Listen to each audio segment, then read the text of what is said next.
back again, Charlie. I hope you're all doing well. This vlog shares my experience at the Lesedi Cultural Village, which is located about an hour drive from Johannesburg. Don't forget to like, subscribe, and share.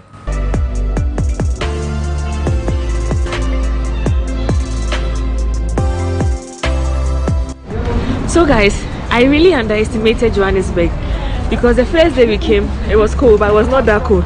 Today is extremely cold, like very, very cold. We go here and the airport AC was like, oh, normal. I was still wearing my dress, feeling all cool and all that. Now we get out and I'm like, no, I have to wear my jacket.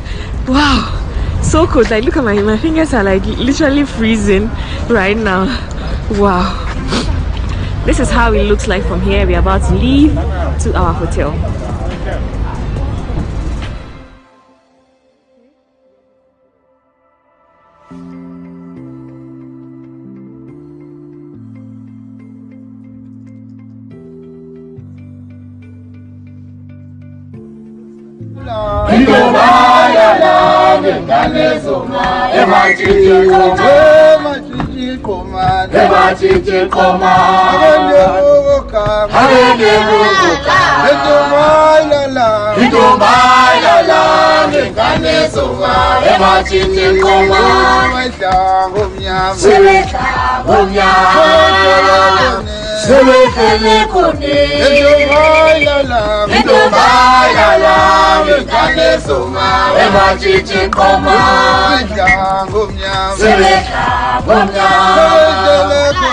We are currently about to take some drumming lessons from the crew, and I'm super excited you all are going to join us on this.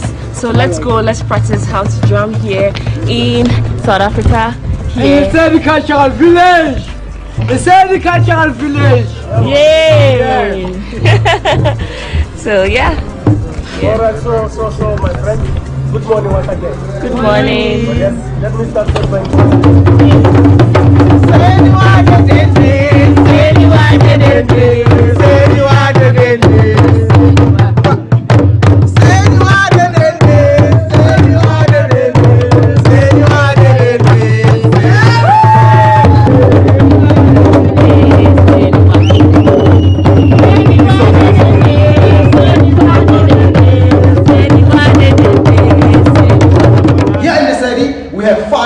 different tribes, namely Amandebe, and the Ndebele-speaking people, Amazulu, Basotho, Amaxhosa, and the last one, the Beni people.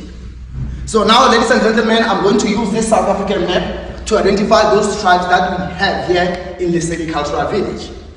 The first tribe that we have the people all the way from the north, Beni people, the sons and daughters of the great king, King Sikukuni.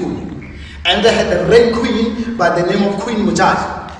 They no longer call him the province Bobo province. Why are they calling it Bobo province? Because of up here, there's a huge river that separates South Africa and Zimbabwe. In Bobo Ring. The second tribe that we have, the people all the way from Mubara, Amandebe, the Ndebele-speaking people. We call the Ndebeles the artistic of South Africa. For they use colors to communicate. As you can see, this is the Ndebele theater. The painted wall over there, it shows you that they are the artistic of South Africa. They use colors to communicate. When they are happy, they will use the colorful colors. And when they are sad, they will use the dark colors. Those are the Ndebeles all the way from Mpumalanga province. Amazulu, that's why you find them KZN, KwaZulu Natal. Sons and daughters of the great king, King Shaka, the black Napoleon. The Zulu-speaking people all the way from KwaZulu Natal. Basotho, that's why you find them. Now, Lesotho is one of the independent countries within South Africa. For they use passport to visit us, and we also use passport to visit them. Lesotho, their country. Basotho, the people. Sesotho, that is their language to speak. So now, friends, can you please say Lesotho, Basotho, Sesotho? Basotho, Lesotho, Sesotho. Lesotho, Basotho, Sesotho. We will be your guide. Feel free to ask a question and take as many pictures as you like. Remember, it's all his men to the villages. All right, my good friends, are you ready? Yes. Are you ready? Yes. Let's rock and roll. Follow me. Right here in the cultural village, we are going to take a tour to the villages, how it started before the app now. So yeah. All right, good friends, let me start by introducing myself. My name is Tolani Ntombela. Tolani means peace, so I'm a peaceful warrior all the way from KwaZulu-Natal. I'll be your host for today, and I hope you will enjoy this journey with me. All right, so without any waste of time, this is our first village here, which is the Zulu. Can you say Amazulu? Amazulu. Good friends, I can't hear you. Amazulu. The Zulu people all the way from KwaZulu-Natal. We are the sons and daughters of the great King Shaka Zulu. Yeah. So before we enter inside the village, let me quickly explain about the pile of stones behind you. So please come with me. Right, outside. Take a look. All right. They spit on it and then they add it onto the pile. By so doing that, they are busy communicating with their ancestors, telling them about the journey, the purpose of their journey, and then they ask for good luck because they want to come back home safe and alive. And I think, my friends, all of you here, you want to come back home safe. Yeah. Do you? Yeah. And alive. Yeah. Now we are about to take a long journey. Can you please do the same? You got the stone away from the pile, you spit on it, make a wish before you add it. Before you throw it, my sister, They said we should pick a let me tell stone, you something. make a The wish. bigger the stone, the bigger the luck. Hey, the bigger the stone, the bigger the luck. So let me just get a bigger stone. Bigger the stone. I got a bigger stone here. And we need to spit, make a wish, spit on the stone, make a wish, and throw it in there. So I'm going to make a wish. Oh yeah, all right, okay, good. The biggest I could find. You better go home. Huh? Make sure you don't Actually, miss the no. pile. I think this one. Which one? All right, good friends, can I have attention, please? Right, as you can see here, the gate is always closed. You may wonder why. My brother from another mother. Hello, brother. You from KwaZulu-Natal. The gate is always closed. Why? It's because the Zulus, they like fighting too much, huh? Very, very aggressive people. You enter inside their village without asking for permission, you are in trouble. Maybe you will never come back. So permission first. And by asking for permission, you let them know that you are coming with peace. You see the warrior up there? He's a security guard. Our Zulu ADT. You enter inside without asking for permission, he's gonna shout and tell the warriors to get ready to fight. All right. This guy is not strong, man. Really? Hi. Yebo. All right, good friends. Can you say Skulagila Kaya? Skudelila kaya! Yes, but louder. Skudelila kaya! You see, my brother, now he's passing the message. What does he say? Lunch is arrived.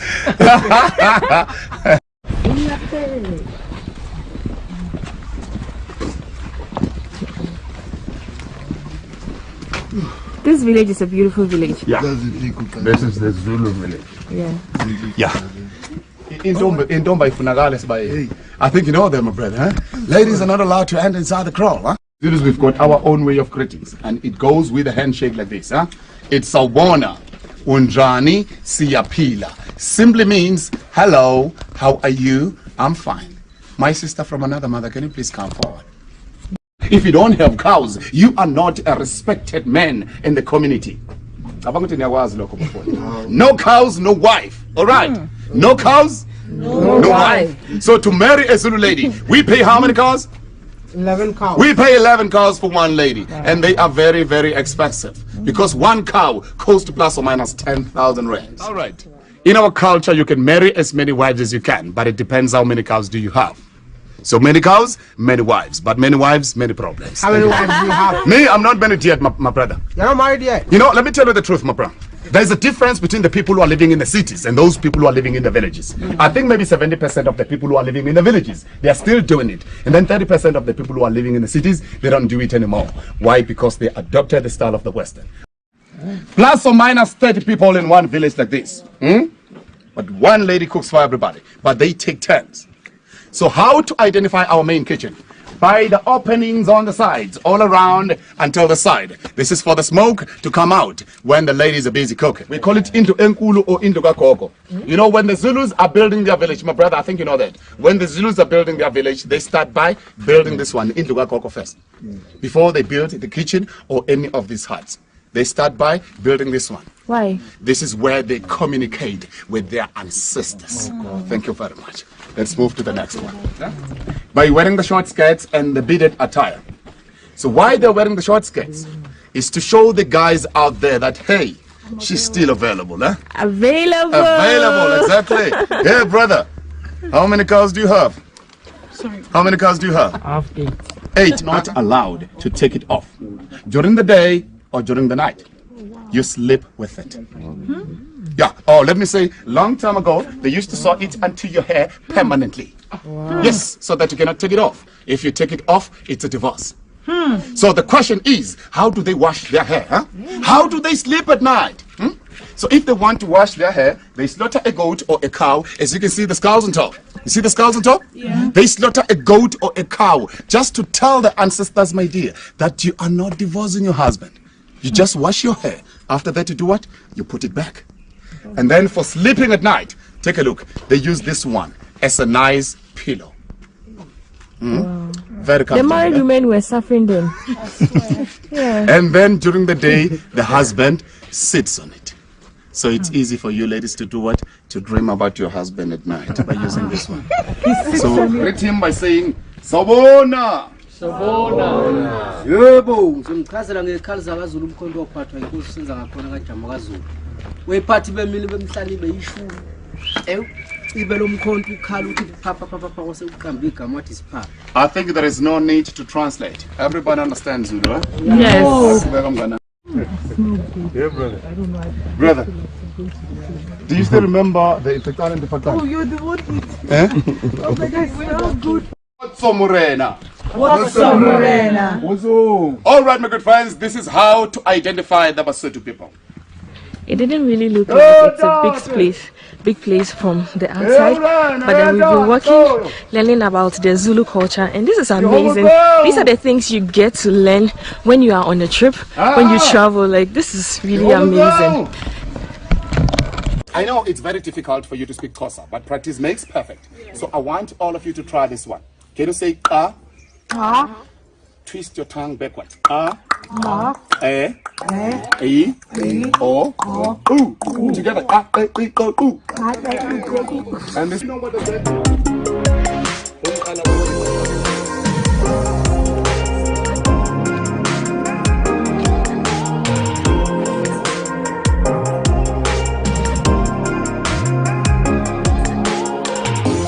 Transport.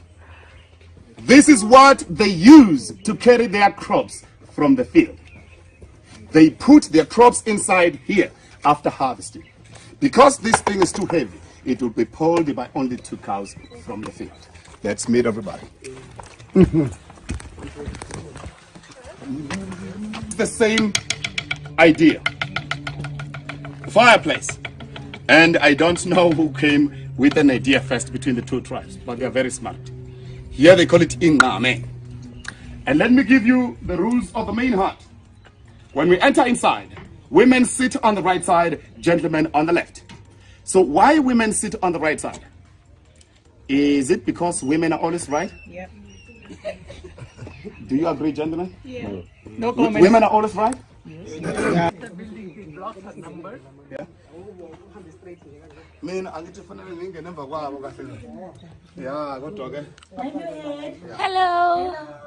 So we are going to sit here on the mat, right? Yes, okay. Keep the door, and all beautiful women are protected behind the door. And then the gentlemen on the left will be exposed. So they have to do what? Fight and protect the women. Thank you very much. That's awesome. That's awesome, eh? Yeah. We're always your protectors. So it is for the women. So please don't tell them, my brother. Okay. One is for the men and one is for the women.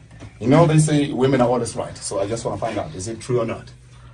Okay. Between the two, oh, it is true. Okay. Between the two, which one is for the women? The longer one. The long one is for women. Yeah. Do you all agree? No, I think the shorter one. All right. The long pipe is for women, and then the short one is for the men. Why the long pipe is for women? They have long patience.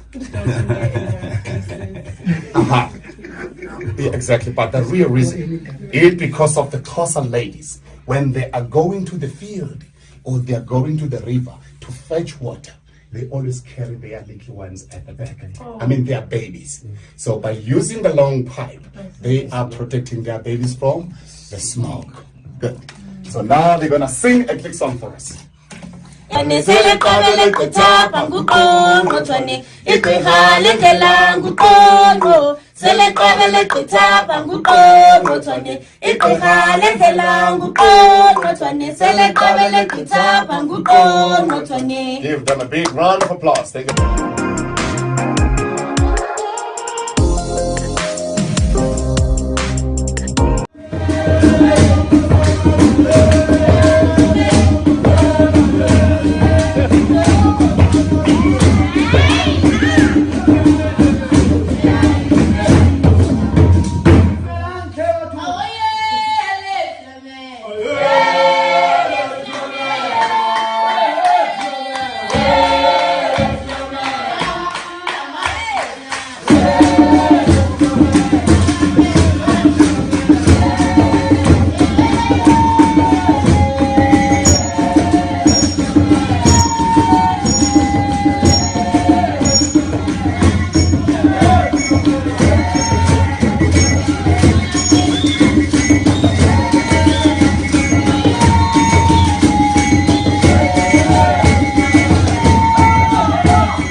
Thank you so much for watching. I hope you enjoyed watching this vlog as much as I enjoyed documenting my entire experience here at the Lesedi Cultural Village. Until next time on my next vlog, I hope you're enjoying my South Africa vlogs. Yeah, until next time, I want to say I love you all. A big shout out to the South African tourism for making this happen. I want to say thank you. Until next time, bye. Mwah.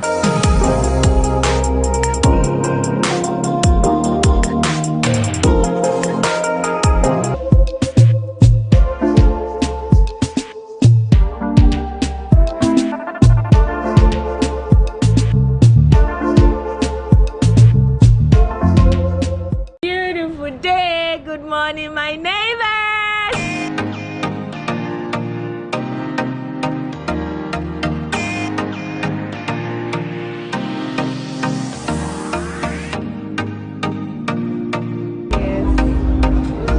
Let's go to the beach.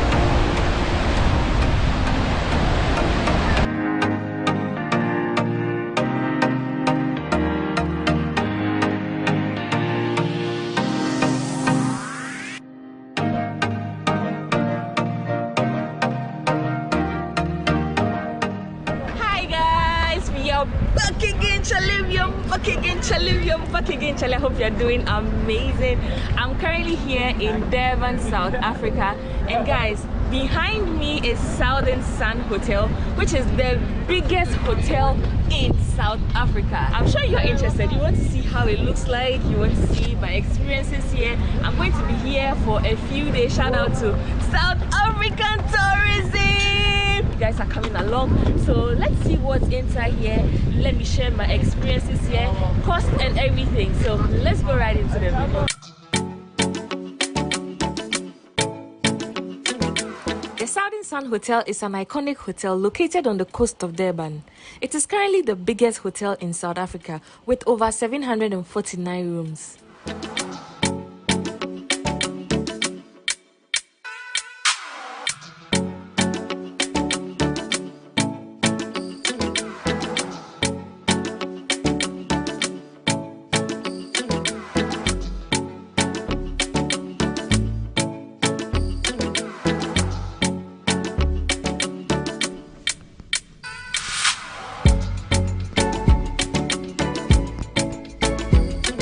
this is going to be my bedroom for the next few days.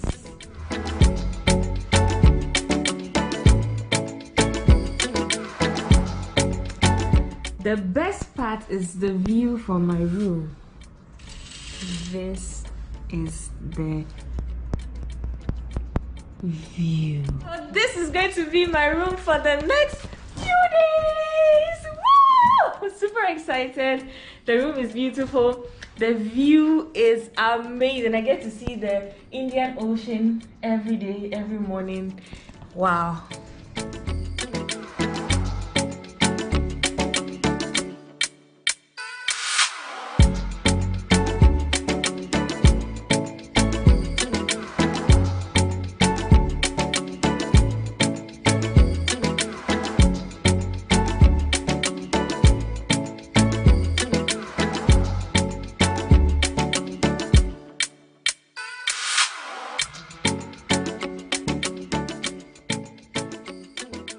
Quite a number of activities to do while living at the Southern Sun Hotel. So I'm heading towards the playground. The place is really huge, like it's a big space, so you can keep walking for like 20 minutes before getting to wherever you want to go. I like the weather. The weather is hot but chilly, cold at the same time. I don't know if you get me. So the next minute you're feeling hot, the next minute it's cold, the next minute is bright, you know. And this is a good weather. South Africa is beautiful. Hey, look at me, look at the way I'm glowing, look at the view. Wow. And I like the fact that their skies are like blue, so everywhere seems beautiful.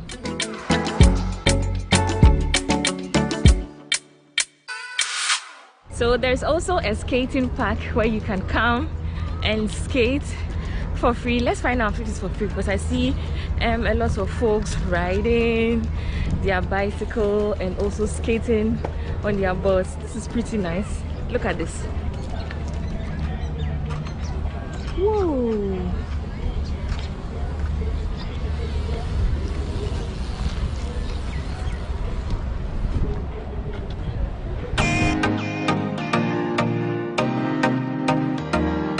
You can come here, have a chill time. The weather is chilly, nice, warm at the same time.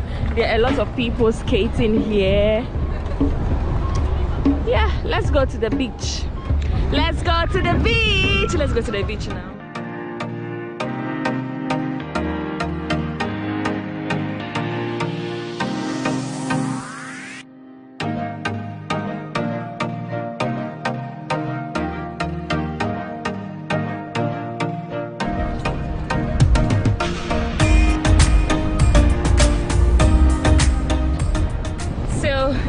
I'm walking to the end of this stretch to have a better view of the ocean, and for you also to see how it looks like. This place is nice. Everyone is walking freely. I'm also like chilling, enjoying my time.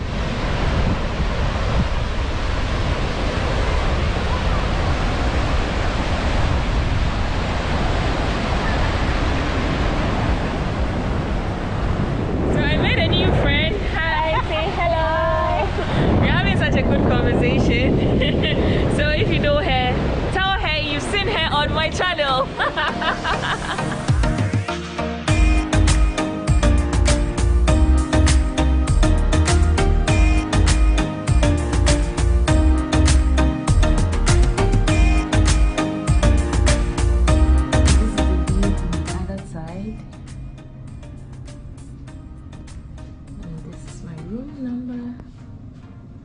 I was trying to fly a drone from my room so that I could get you this view, like the whole outside, to get this beautiful view. As soon as it got to the green grass, it crashed, and it crashed on top of the building.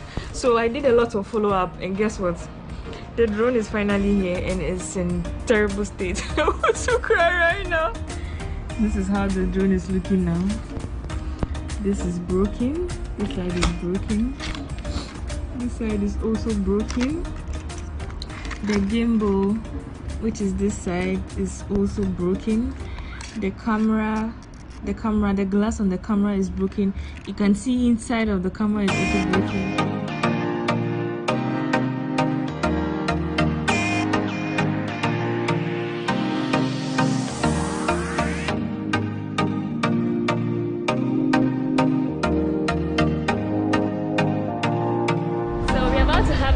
Here, let's see how it looks like. Come, let's go.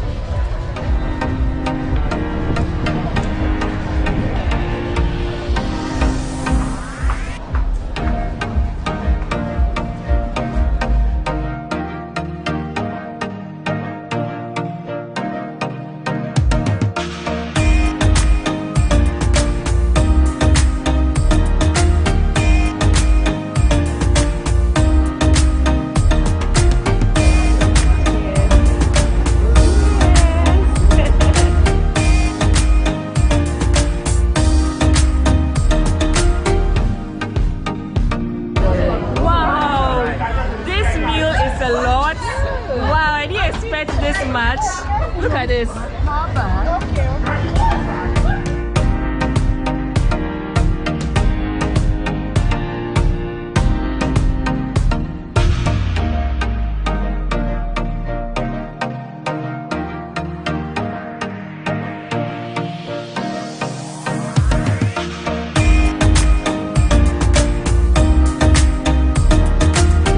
We are done with our meal. Our meal was so delicious. We're heading back to the hotel. How was your meal? It was good. It looks like since I came, I've been enjoying all my meal. I had prawns and it was really grilled. Like, was nice. And one thing I've noticed so far on my second day here is their food comes in like large quantities, so you can order for like one. And your plate feels as though it's for 2 people. They have a surprise for us and it's a spa. So I just took my bath. I'm going to have a massage. Have a good time here. So I'm on my way downstairs and of course you guys are coming with me, so let's go. So I'm here. The name of this place is Elengani, which is very close to my hotel. So we are going to have a spa.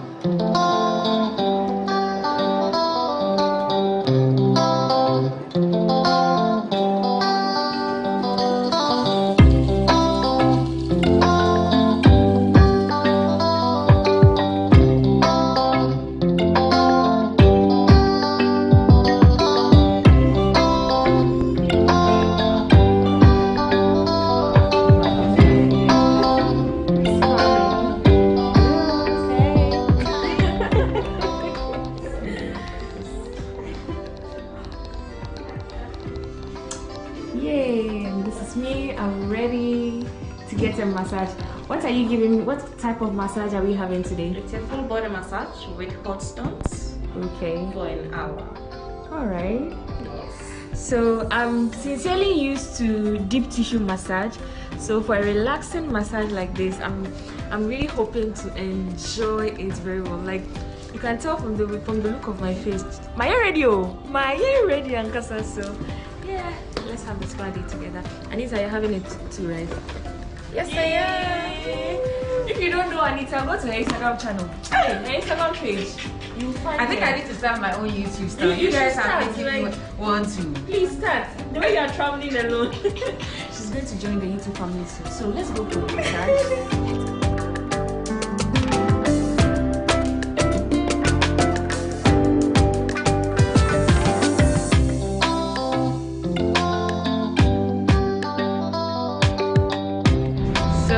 Just ended the massage.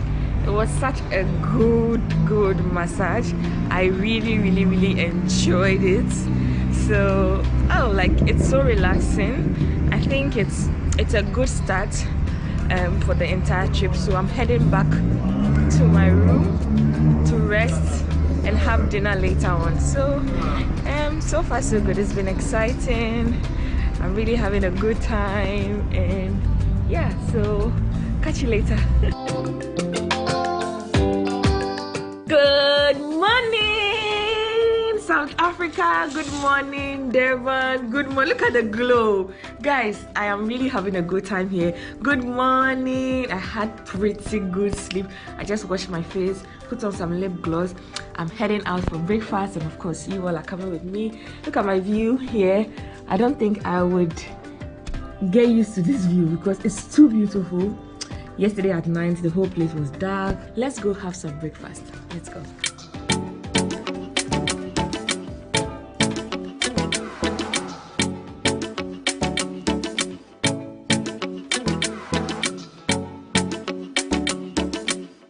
So I picked everything I'm going to have. Having some bacon, eggs, beans, potatoes, mushrooms. This is going to be my dessert.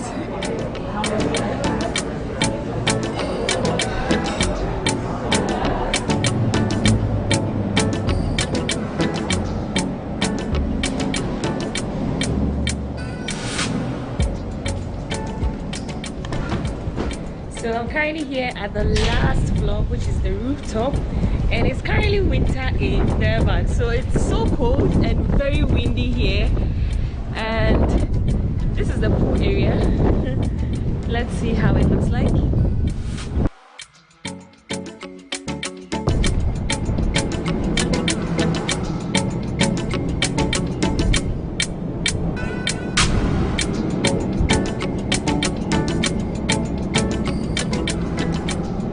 The good part is the fact that everywhere has a beautiful view.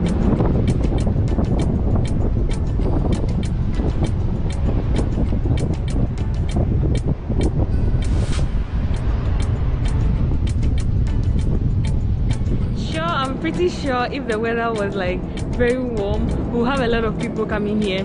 But because it's cold, no one is here. But this is how it looks from here. Everywhere is quiet. So I have been on the 29th floor the entire time, and yeah, I've already seen my room. But then if you want to take a look at it again, I could show you. And I don't think I can ever get used to this view. This is beautiful.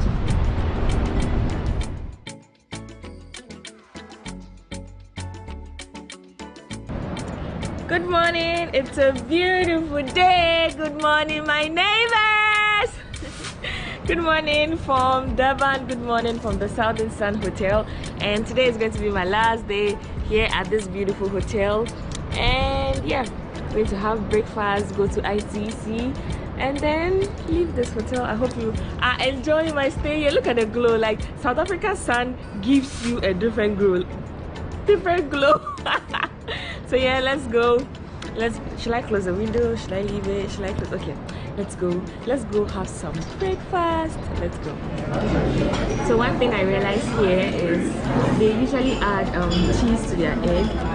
The first day I came, I was like, oh, let me stick to what I know and just enjoy without cheese. The next day I had the fried eggs omelette with cheese, and I'm like, oh. Since then, every day I have omelets with cheese in it. This is good. This is what I'm having for breakfast. I'm having yogurt, my seeds, and yeah, tea. So cheers, guys. So yeah, cheers, guys. And oh, I forgot to mention that their tea is also very unique and different. I'm really going to miss this view. So guys, I want to say thank you so much for watching this video as much as I enjoyed documenting my entire experience here at the Southern Sun Hotel. A big shout out to the South African tourism for this experience. Follow them on Instagram, show them some love. Until then, don't forget to subscribe, like and share. See you on my next video in South Africa. I love you all. Mwah.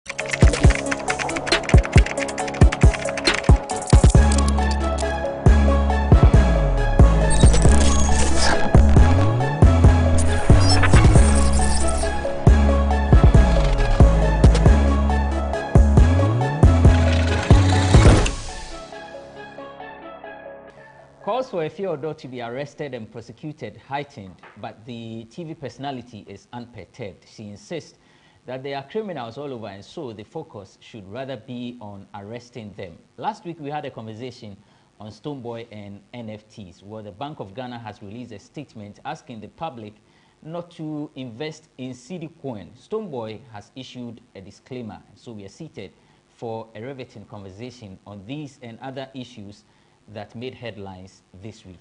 I am Benefo Boabin Abrantepa, and this is Bloggers Forum on GhanaWeb TV.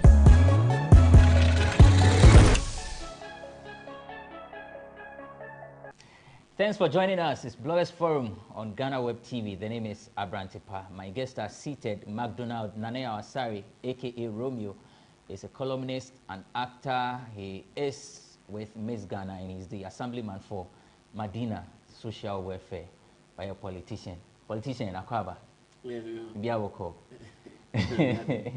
Why the Nibi or the show? I say on your politicians in me. Why the politicians as a man? Oh, say a man on Mubuma and means make us a main promise. But politics. Politics. Oh, okay. If I may hear politics. Sir. It's me MP Abedi. Oh, you drew her. MP party there be a year corridors outdooring. I mean, to for the academy the Dawson. It's anything I may expertise with me a bois, and necessarily MPD, and you're bad. Communications director. And you're bad. Of a certain political party. And no crash, so Master no Panama Salai, Dawson. But Edith Mwabuatin is a columnist, the first female to have been appointed as the spokesperson for 3 music awards. Vida Akwaba. Yeah. Romeo, free your mind. Free my mind. Around the Bansen Pure and Pessameka. But I say, this is a space we are all fighting for. And to be we say, Banase Mankama Abian, Ebi Kranama Koyare, Jankruma Ekufado. Over the years, you know, when young Crawford said Edward Ajakum Kufu, or Mampenin Kufu, Badada, or Mampenin Dada, former President Kufu, Neba Ajakum Kufu, Edward Ajakum Kufu. Or a renowned actor or a fine gentleman, but Oshaya Tamanani Papa AD president no. Na on fan and she share Amanyomu. He was people's darling boy, like he was all over, but no fan who share Yememu.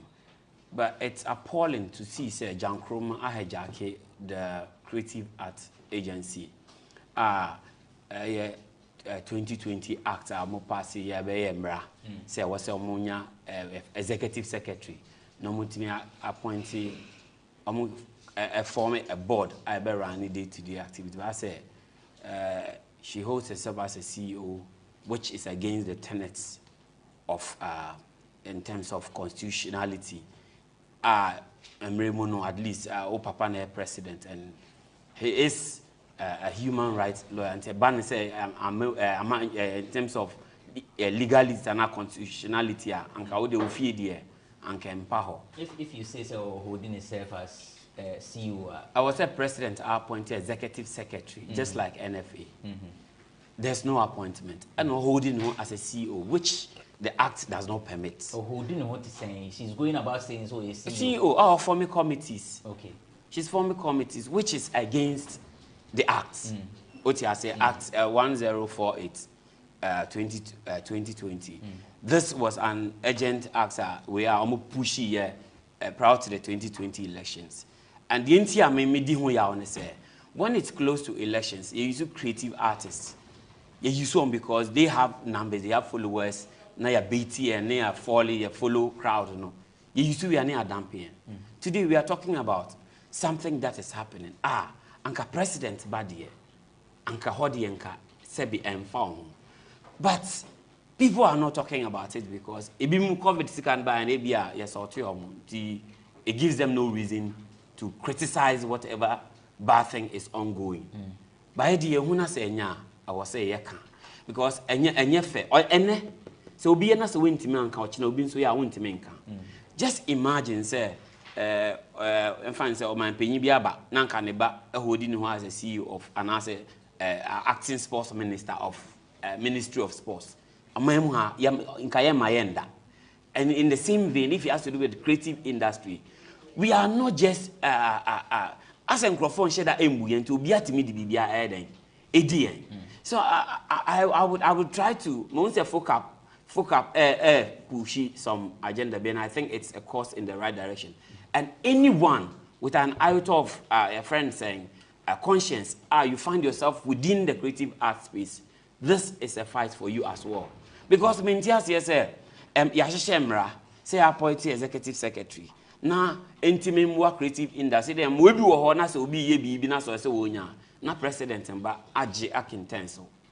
It's not something palatable, and I'll frown on it on any day. Okay, Vida, young I think say week it's you Edochi week.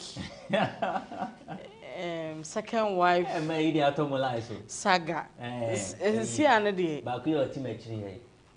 House I say mema no say moye ko ope 1:1 ko ope 1:2 mema yes ope 1:1 na echiri bi oh mama worry say yes ye tie si ni 1 2 mo hamo is yenyina ye tie si dream na obeti oh some for two na say yes you timi for two man yana because say you are confused ye ntimi hu say yen fa de on ware yesesia na later onkofo bi meka ye ho na yenya menopausal heartbreak ana say yen kotare obi hu sesia na yen fa heartbreak ni nanti abrabo ni yenye used to ento say be 60 years no na kokware na ye live la bi ya confuse yen montre me eya mo pile sana den na ye mam ambassador Romeo say o ere ba ko on fa Romeo Femika. Me so me single, me Femika. Romeo me so on Femika Honda. O camera new. Say me a wedding obi ehun. It is a wedding for Frank obi abe. Your wedding for the tattoo, the touch. Is that a tattoo? Only side check. More role models for Bible movie brave, but you le do chi and move na enye one of them. And you why about this see? Me nye bibia dey na maye. Some worry obi anim, me worry bi. It's say yen embrace pre-menopausal heartbreak and I say post menopausal heartbreak yen who dey ye fa. Romeo see how ni say. Just say I don't mean I'm feeling for the wife no. At the same time the second one also feel say freedom be aba fe dey yasi nyina ehu. It's say yen who say yes yen bi ana. Sure. Na say oba no okọ be ma no hu ni say be ma no e wo bi dada enti say oba pe oba say ma de enti na be ma no she has chosen say obe accept sa pre-menopausal heartbreak no because okofa de oni bi a wa hwe hu say de we sutimi ba ne ho no okofa de oni a obi su be ba ha ho any emphasis is say ye tie si dwema na oni menya adwen enti wo no sa wonyema na ehwan ya o se menyema ehwan ya o se minka me fa me ho nyamfa to ho so wo si ye tie enti tisi mu na se bisa se ebi amene abrante pa na ye owi na se ba ha o kwa eya se bisa na mi bisa yeso ye tisi mambe ye okay ya na bada yesi ye wade nyina kwanza nyina na fata ye ye mbe ma de fata ye de de en fata ye mo de na bia na fata mo it is difficult for you to see a lady say oh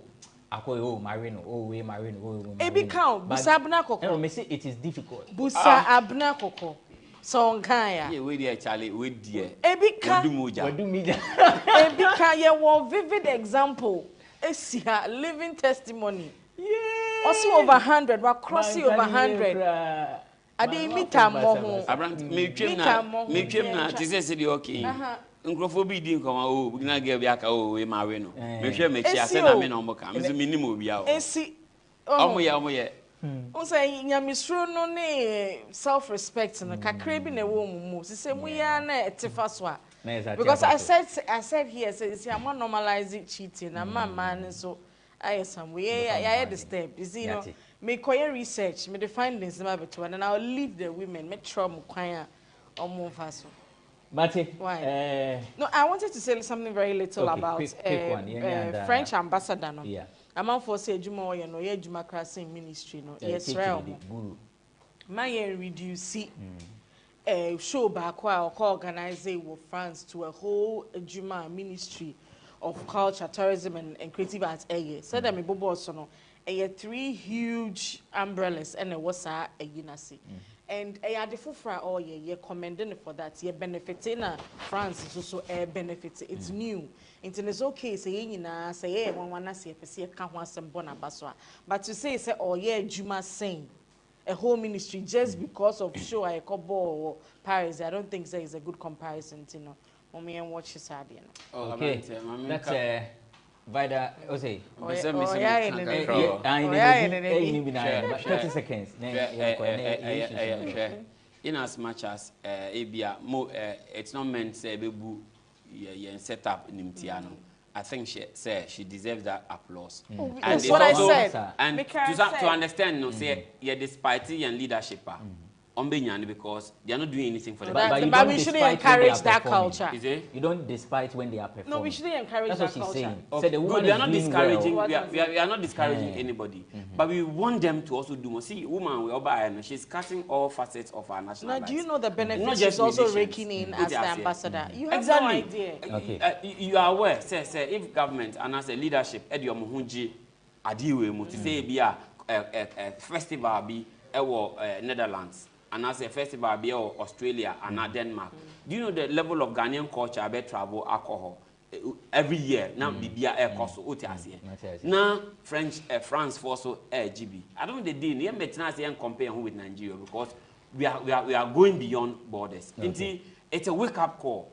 I feel say a guru statement is a step in the right direction. So whoever, yes, it may be something for I don't think so. Because aside from guru crank, they never call France, but only song with any French artist. Exactly. So it's one could so a calculated strategy na mamene effort. It's a win-win situation for Ghana and France. By a calculated into gurus so on because I don't know one go be. So only French song. There's a strategy. Okay. Mate, there's a strategy. Yonko break. When we return, we'll talk about Fear Odo and Stoneboy. It's Bloggers Forum on GhanaWeb TV. Don't go away.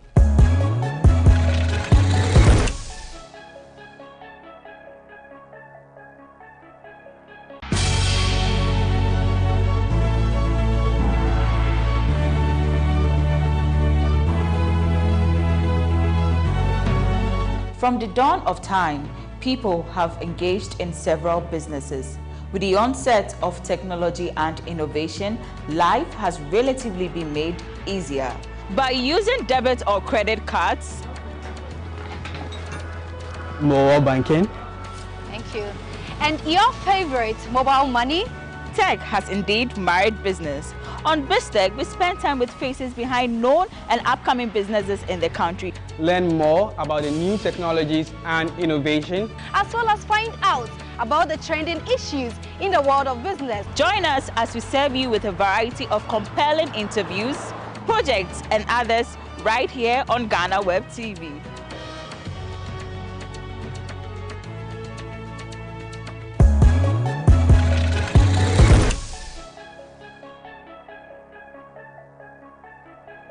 Welcome back. It's Bloggers Forum on GhanaWeb TV. I am Abrantipa. My guest, McDonald Nanea Asari, aka Romeo, and Vida Educhumwa Boatin. Well, a few other stories in the end of the year because we see after any album listening.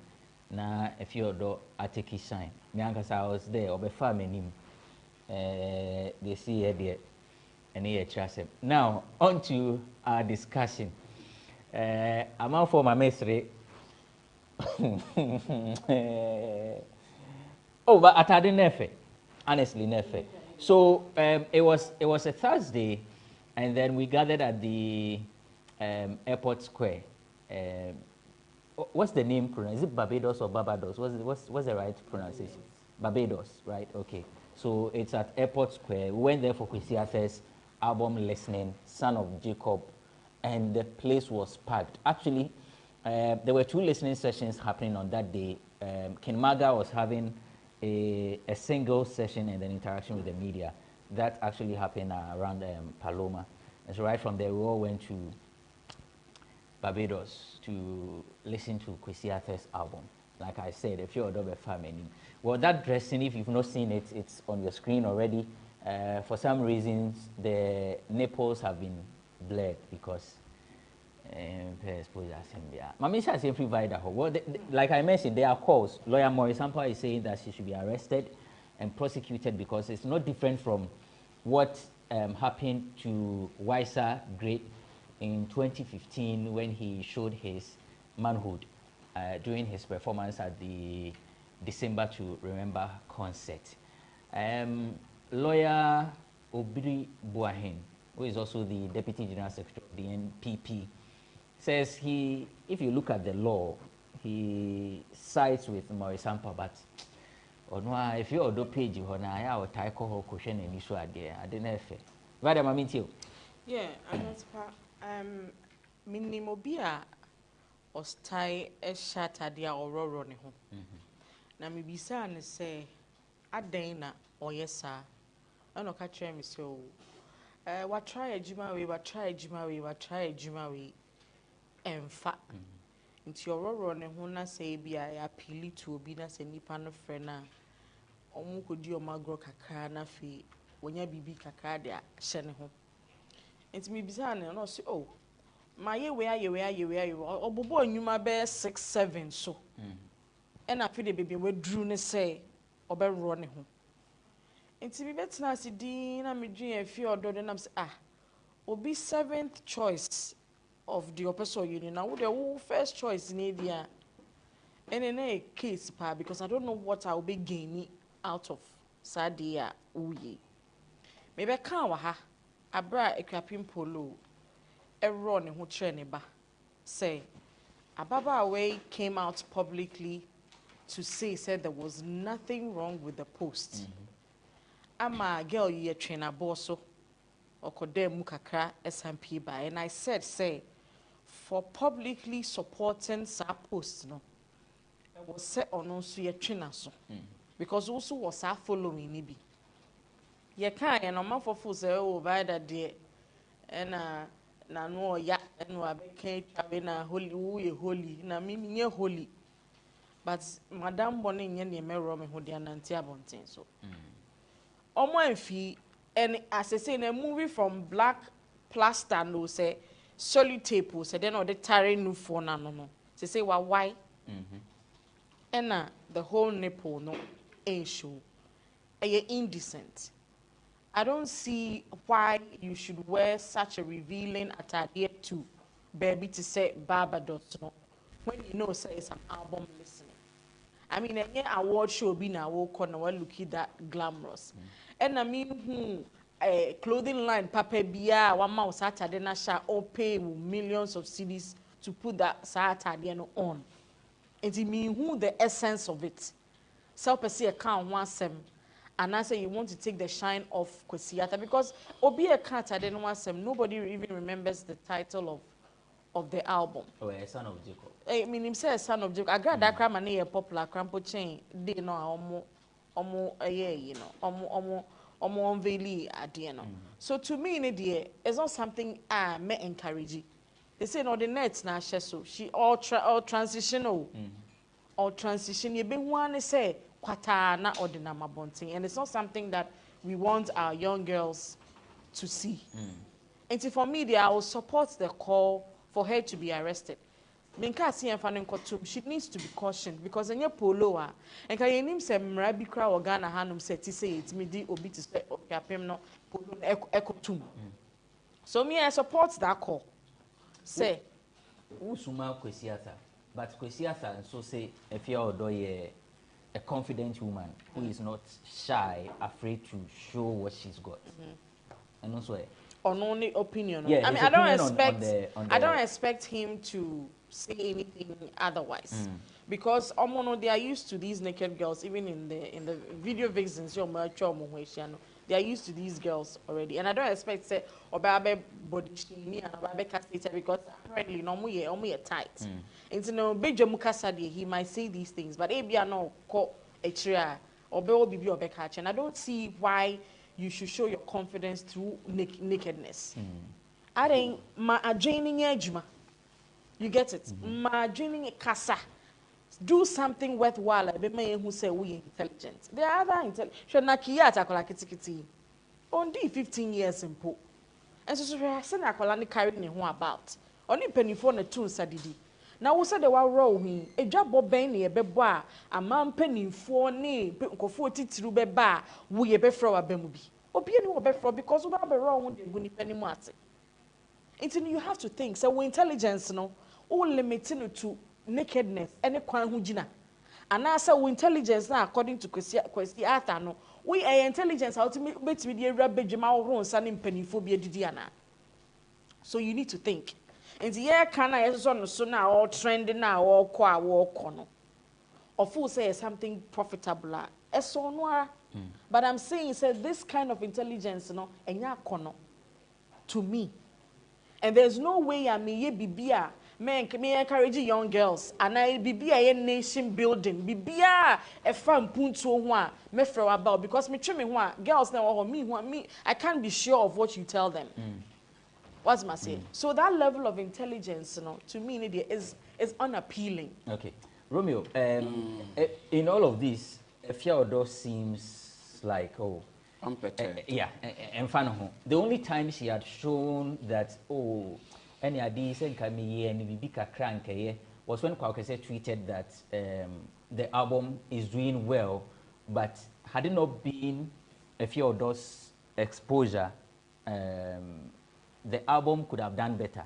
So then Fiodor comes in and said if she knew this was how it was going to be, she wouldn't have done that at all. Exactly. But here is a post. She says, you won't go and arrest people who do illegal mining.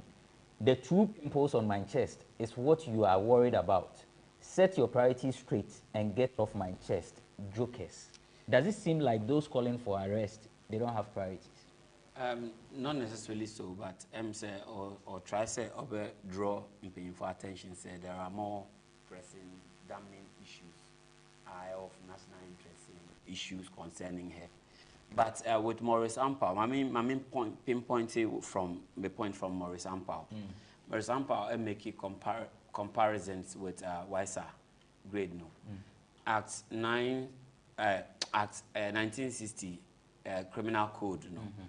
Subsection 9295 or 6, there are about two. Subsection 25 talks about indecent exposure. Now, why is that grade? Why is that issue? No, the issue is or exposing the genital, and definition of genital no for one count. Say mra and according to law and more example kasa. And when you are looking at genitals, considering genitalia, no for income. And in that aspect, no dear, whoever talks about law should come, well, say a moral directions and a more money. But when you have to talk about law, it talks about genital exposure. And I feel though, Sebi, when you show the clitoris, when you show the vulva. I'm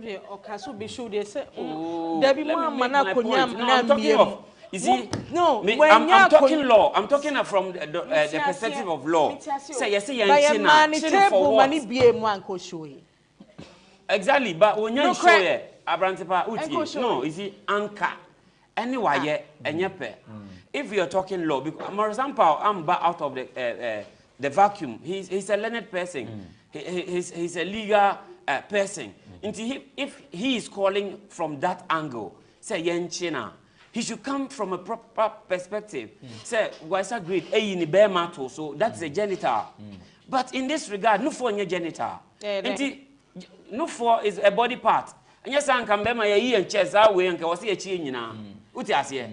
And if who analyze it critically, one can say and deep one in asif one running asif we crank. It's a champion for you see, I'm not condoning indecent exposure, but it looks as if say, yeah, too selective, and that level of selective amnesia needs some cure.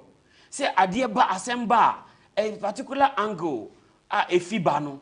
Attack is more example, a lot of issues are happening around you. I'm not talking about it. But who for the who say prosecute you. Your friend Bisan say law money chasing. Yes, And then he had a wrong interpretation of the law, and I challenge him to it. I challenge him. Lawyer Obribuahenso has said, Maurice Sample has a point. Even if it's Chachushikata who said it, and I have my facts and checks, I will challenge them to prove it to us, sir, no for a genital, because it's indecent exposure of genitals. And yes, I can bear my yes, we are obi bit makasa brante pa, we are bema now you boa. I said you see obi. So I was say a chill. And Bema said, Nacho was a moon shot at you. And Professor Nacho Maka said, okay, Moye diploma and colana, your monofosis. South Africa crack watch our Hawaii and Fuguso. It talks about nothing. There are, maybe, if you want us to talk about culture critically, moral issues, let's talk about moral issues.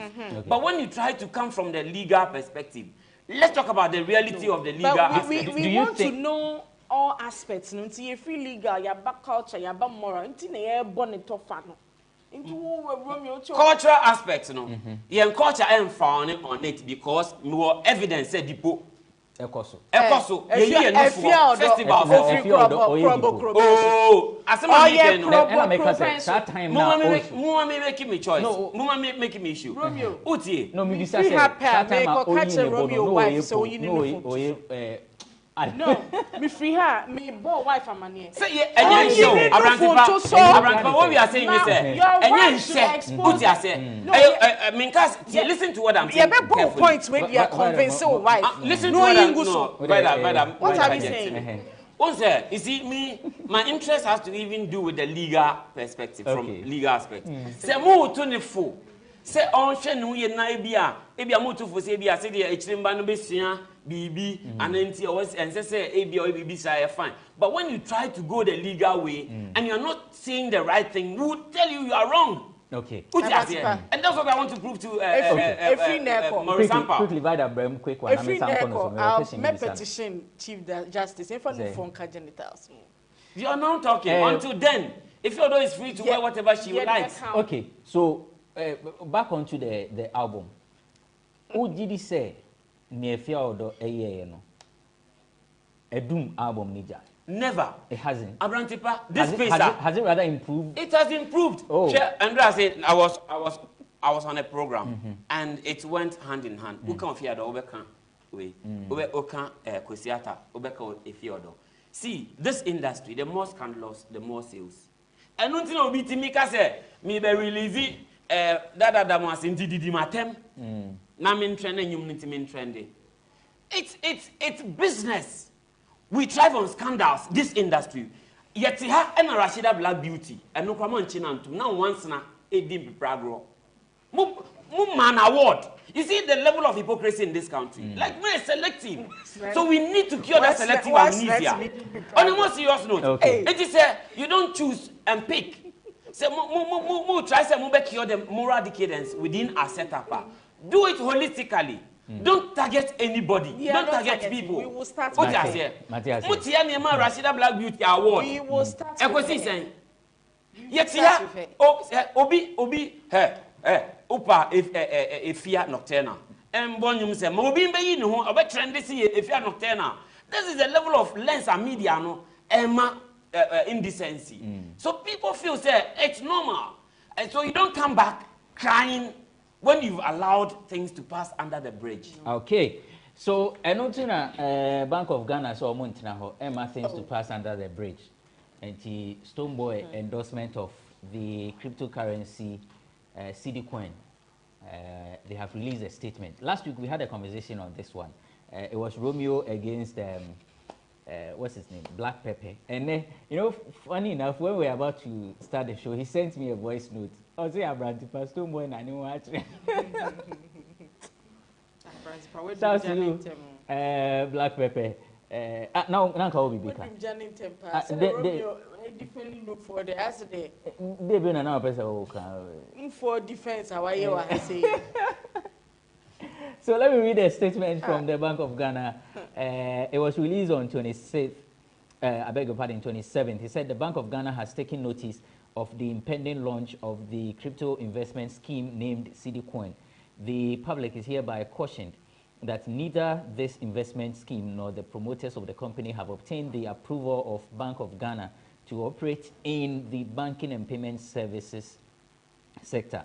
Further, to previous notices issued by Bank of Ghana on such schemes, in particular notice number BG/GOV/SEC/2018/02, Bank of Ghana underscores the fact that such schemes are not regulated under the law of Ghana. The general public is advised to exercise caution with regards to trading in cryptocurrencies and other unregulated investment schemes. The bank further cautions all regulated institutions, including banks, specialized deposit-taking institutions, dedicated electronic money insurers, and payment service providers to desist from facilitating cryptocurrency transactions and unlicensed investment schemes through their platforms or agent outlets. The general public is advised to take notice and be guided accordingly.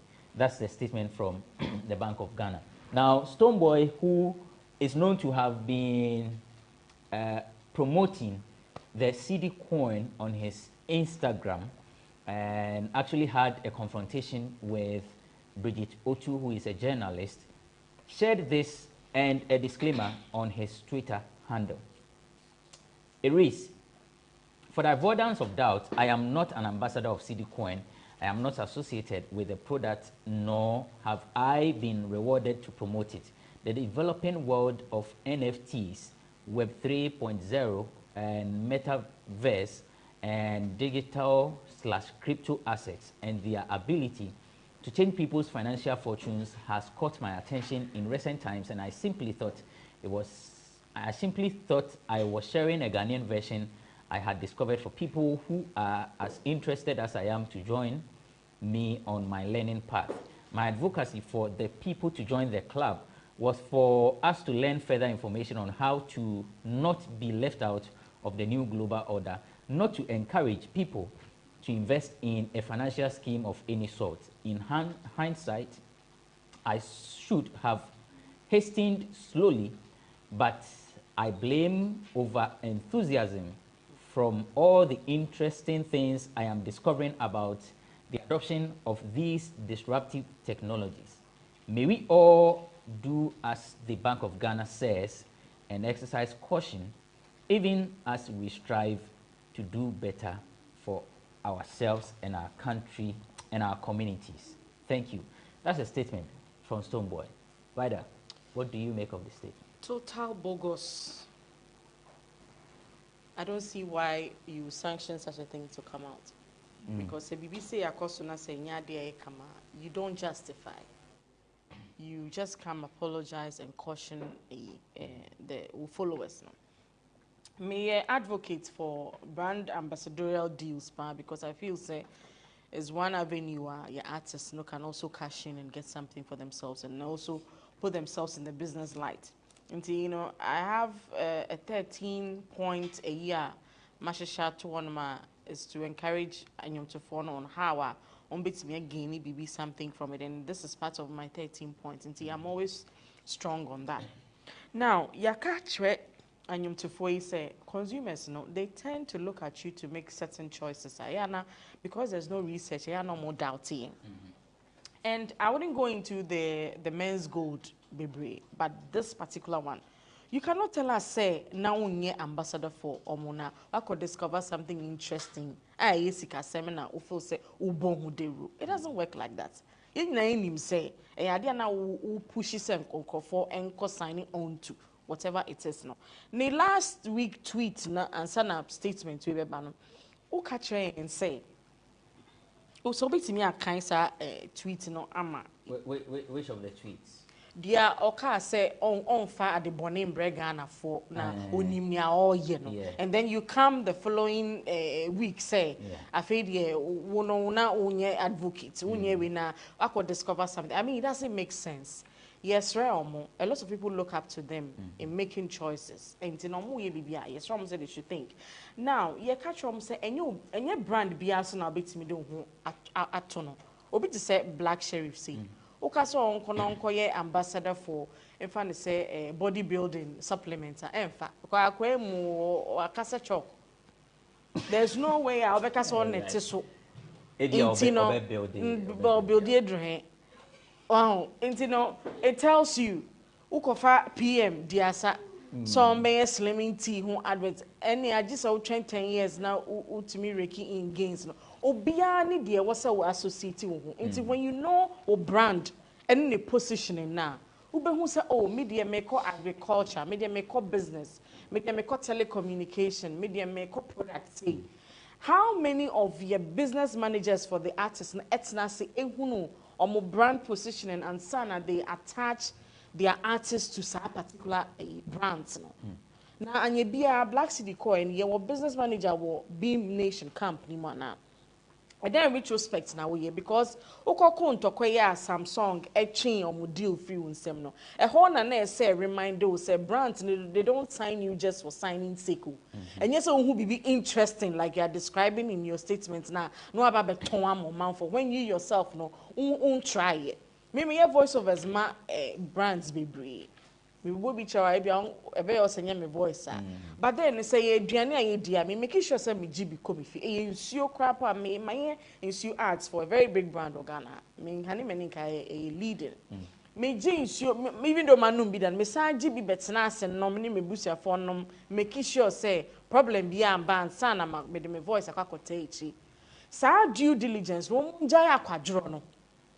Na omunya business managers ewo omo record labels so no mo for mo go through sa process no and san on baba out minister boy anything that has to do with financial institutions say regular banks in poor Ghana hapwa because of sabia men's goodbye will be try metri me ho free ho you are attractive to other brands who a whole phone company also merchandise idea. So he should know the position, the brand positioning, and then who knew then who be battle more be bomb match. Yes, I want numbers in Tino. Obia basa besini and cotton cocaine and now dichi. And I say LGBTQ, so no, and so I did what na unko kasa find something interesting in it, and so by be born the rule. The tweet in our pen was I appreciate you a lot, and no name Bridget. Yeah. I understand there have been scam schemes, and there will always be, but please kindly read about NFTs so that we don't aid to drown my hard-earned reputation. Don't you think I should know better than misleading people? That's what he wrote. And you've misled in Crawford now was humble pie. And that's why I would in the crowd and the justification and I feel say he shouldn't justify. And I almost wash it. Yatsna Hanuma analyze it and to 4 releases. Bebre. Na mistakes. Bebre when you're spelling mistake and not broadening yet, not tenses yet, not reasoning behind it and so yet.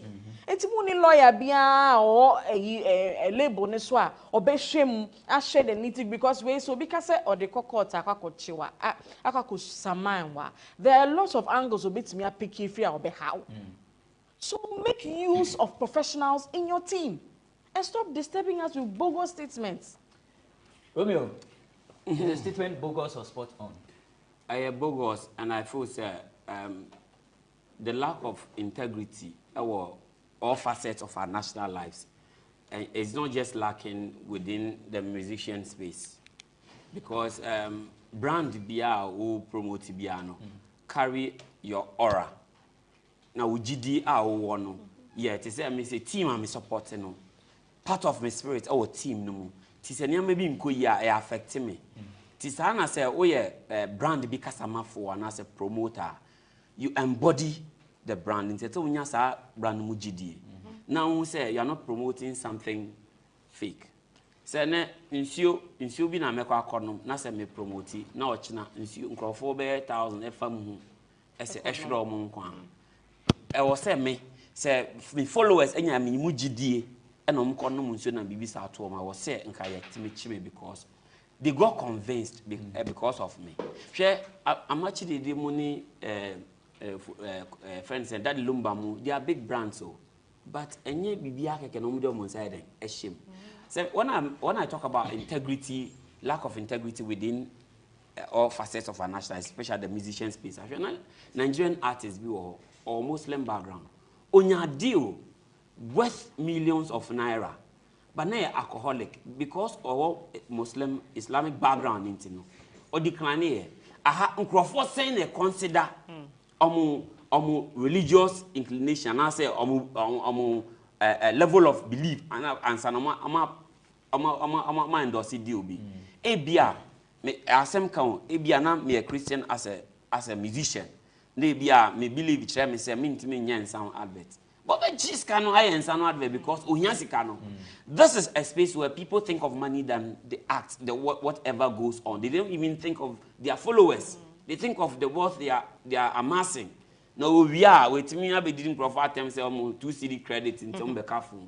But the same people are the numbers you are using to bait people to have a belief say who are numbers into say we are brand ambassador, you can sell their product. So this is an angular. Just say they buy the economy. You should get professionals. You can't do everything on your own. Set up teams. Share. So when you be crana or be on monitor or social media, see be out here. Need you say who stumble and ankasa princess who crowd basa who chobi bio. Before I bet chobi bino who publicist okita be unse na diwa who is boya Charlie yanye den yenjai. If it has to do with a marketing propaganda, say just a stunt to push an agenda, I don't see a difference. And no bit my near casa one no, but no, I saw that defensive aspect, a back critical, I made my defender who says, see, Nanamu, and yes, in Amokano. It should also be present. Typhoon says, Stoneboy, this bogus, it's unconvincing, and it's sort of infantile to even sound defensive earlier and come to eat a humble pie. And there was we write up, I saw a full press conference near Tin and I'm not apologizing to someone like a friend is Brigitte Otu, and then the general populace. And maybe I don't know if what some of us did last week make it impact her, because it really sent some kind of chills and a sense to wherever quarters he finds himself. So we are you are not a fountain of knowledge. You don't assume say what you know others don't know. Say Nkrofonko read about NFT. Do you think people didn't know? Do you think you don't know who knows? No. But the issue still has to do with say why you be that and na anko yi and na bon Nkrofo form. Ntinka wo anka wo di Nkrofo ko form dey kan fi asem kran say okay bi. Cause who num kran you betima trauma ekun. You get it. Yeah. So I feel say well it's a good beginning. Say ohun say be ohun min kan say ohun nyansa say ohun say the oya no enye or retracting. But he should find a better means of apologizing to the public than this charade of a public apology. I think say most times no a cover problem we ban say you were big businessmen or mutai mo kofa deals niba na wa frɛ stone boy befa car we will feel na bo ade we hu deru mame. You as an artist you have to be careful because mind you or no big businessman no ni dini ni image eni abontin. It is you the artist now who abontin say anything that has to do with your image or brand no and fa ferry ndi eni mu nkonkoye. Anything na wose ofa obi a oye professional be handle was that meeting wo kwa wonko bi. Uti fi na nipa ndi nani makwakoje na wa making sure say ebe boa wo brand and sana na okọ nipa no na akoje ne car ana oche ofie afi otuche wo ho ana e difficult because akọ commit wo ho and we are telling them say ade biara wo image bata ho no you need to be careful and fa ferry ndi enim and kase we do a big man na manje ne offer we a ochina bi o send another business deal by me lose out.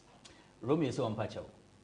Romeo say Stone Boy Empire. I think say osa be before fra obey true for too much because who nipa back wakawe ye chronicle won sem na ebe and an troyempa we read over emponio na kasa o kan yo at a good one hwe na ko kan bi kra committee ne ho enti yentia no we hu say we din kwala asem no ntina ne baby okay ya final words na enko Romeo.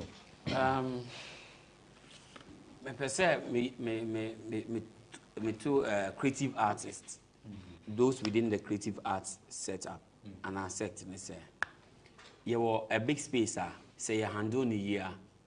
We don't need government to do so much for us, especially creative arts goes in tandem with tourism. But say it me a year, will create a lot of avenues for the younger generation. Some benya BBI there. Aye. Yenja nya atwom no. And let's also put some value on us.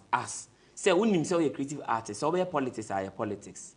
Within the space create a respectable brand of value for yourself, because a politician must can no look watching be bound to make. What did I make say? So people should start learning, because you used to be a do a be munya de omo pe do be omunya biom na afi ato omo atwene. But so who the value at home so even before a politician knew ba be kasa no kra no, or dream value or the better also. But you be oh yeah, I need the man who I did there, bedroom baby cry, yeah, fry, and throw be. So let's be resolute. Now you're firm. Now you're pushy like industry agenda. I don't the day no about be general interest am I in now, because politicians want the interest to. Onya we are own you so. If you say 2020 agency the pushes are act we and okay, Abrantipa, near me catch a young girl somewhere out there and say a confident woman ain't near our running one or nama bunting. A confident woman they say will be a wa skill be now putting it to use no boy a fufro. And so be about phone so our running one net be sure no for be good so no catch up say and then a chest we are confident. Yes, sir. Memo bia and subscribe to if you have kind of confidence no Ghana hanum say and when the pressure ba man is as I say obi a person looking slim say na be obetimi awura to so na ye twetwe fat na ye say na e de how embre man no say de wutie bia no me say ma wadwene ni nya adwuma wadwene adwuma it would take you places you never imagined me ti here me de ma dwene be ye adwuma. Because me run me who I mean to me fan nam said a girl with the nam or the and then I can't even do that. Now, Stone Boy statements in Washa logo beyond us so. And you know any letterhead so it's as some person me smart. Say accounts need change anything though. No, I'm just saying accounts need obi to me hack it. Ebia nyawo na the tool so be na the tool so I don't know the motive behind skirmishes now. Because usually you would have been on a Benetton. Yes. Yes. So we live to see. Okay. But I'm really focused on the confidence of a Ghanaian woman. Acquire a skill, you treat who ye by school. Yeah. Now put it to work. Okay. And that engine the next venue I'll be quiet just to be naked. Finally, finally, Bill. And finally, 10 seconds. Yeah, moral corrections are your weddings and crying and tadia and banabisha.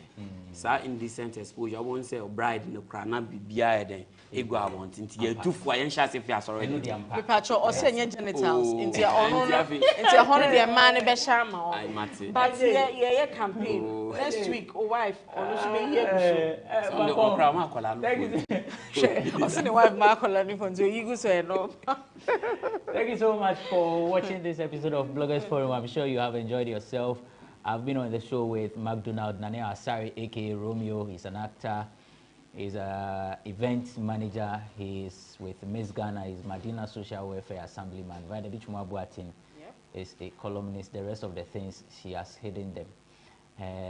Thank you to Kwame Adom, to Bernard Labi, Sandra, and then Sami for the production works, not forgetting Everett. We hear some other time with yet another riveting edition of Bloggers Forum. My name is Benefo Boabin Abrantipa.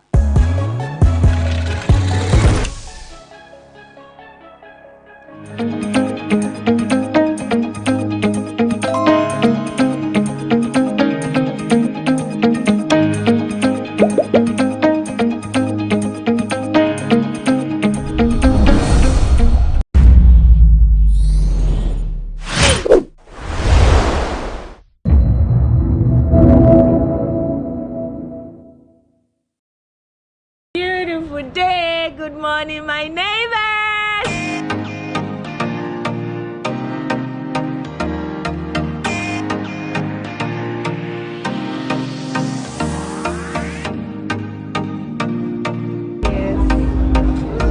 Let's go to the beach.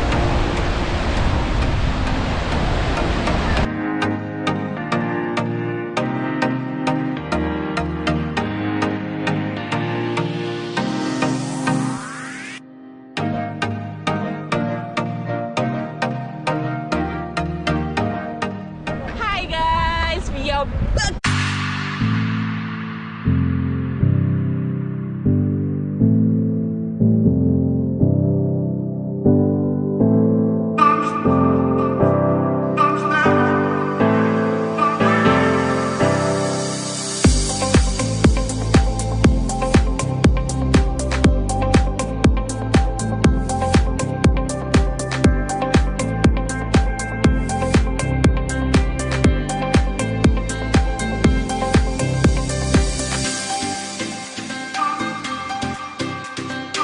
Africa has been treating me well with good food. Today's vlog is a compilation of some good nightlife experiences here in Durban, South Africa.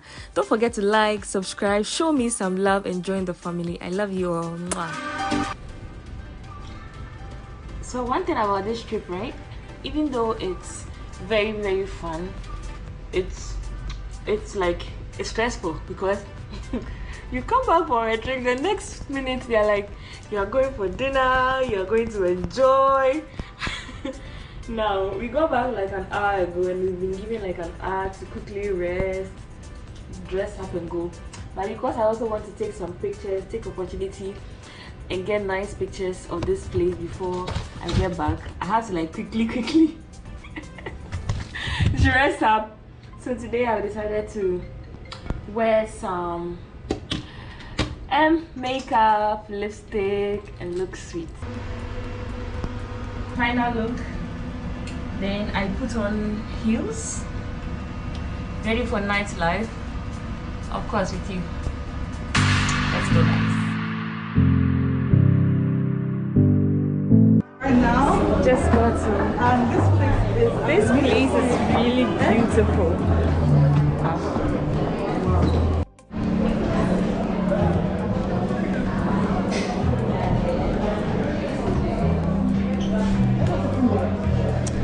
So guys, we finally got to our the restaurant, and the place is so beautiful. I'm very happy, and I know I'm going to have a good night. I'm going to have a good evening with you. So yeah, maybe I say hi. Holla! So we're at a restaurant, I don't know its name, but it's so pretty and I'm excited to have dinner. Oh, hi, how are you? Having a fantastic time. You can't tell. What's the name of the place? Well, it's called Dukta, I believe. Yeah. It's like fine dining, you know, wine. Looking forward to it all. So most of their restaurants have like a barcode. You just have to quickly scan and you get your menu on your phone. So I think it's very easy, very convenient, and I'm about to order my drink for tonight. Yeah. Thank you.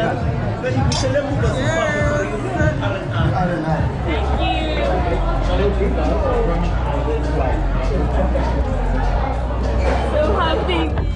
It's spicy just the way I want it. The chicken is so amazing, just like selection. Have you tasted it yet? You need to try it. I don't know, but you know, spiritually, it tastes good. What about you? You know, I was editing the vlog, the energy, man. Oh, when are you posting? No, tomorrow.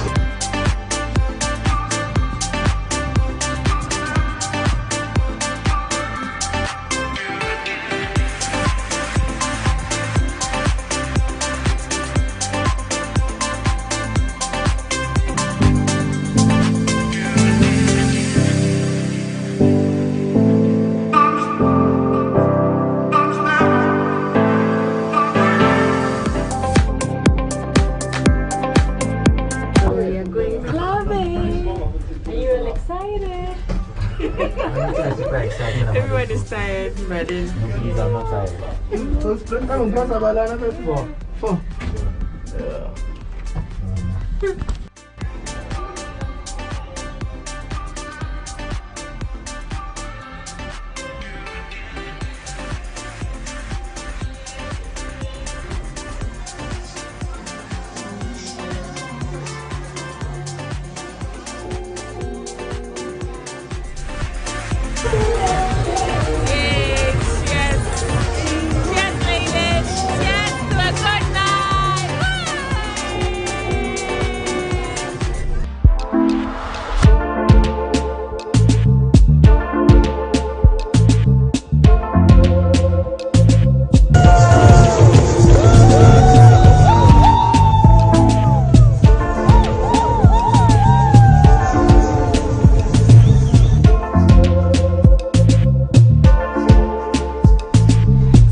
have dinner and you all are coming along, so let's go.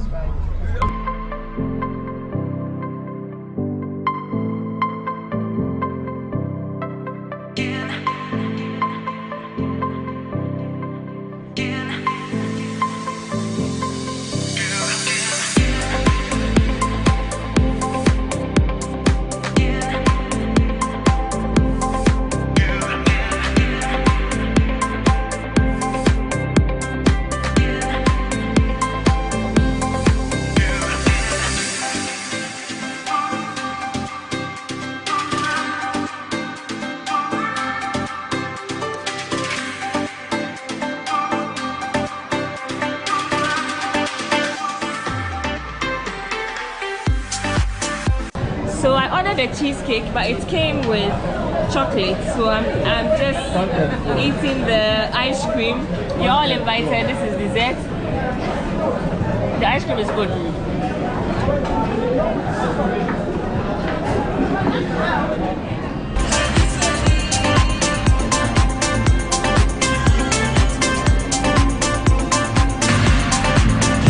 Here at a place called California Dreaming, which is very, very nice. I really like the aesthetics of this place. And yeah, if you find yourself in Durban, South Africa, make it a point to visit this restaurant. Their food is good.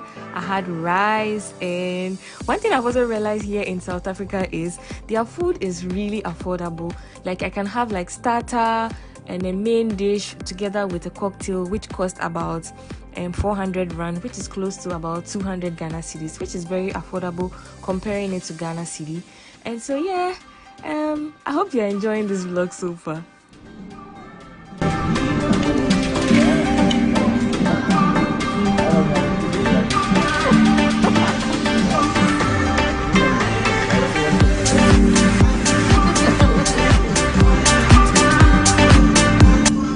So I'm having rice and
brings us to the end of this vlog. I hope you enjoyed watching this video as much as I enjoyed being here, as much as I enjoy sharing all these locations with you. Whenever you find yourself in South Africa, Durban, make it a point to visit one of them, and I'm definitely sure you're going to have a good time. A big shout out to the South African tourism for this experience. I am having the best time of my life thanks to them.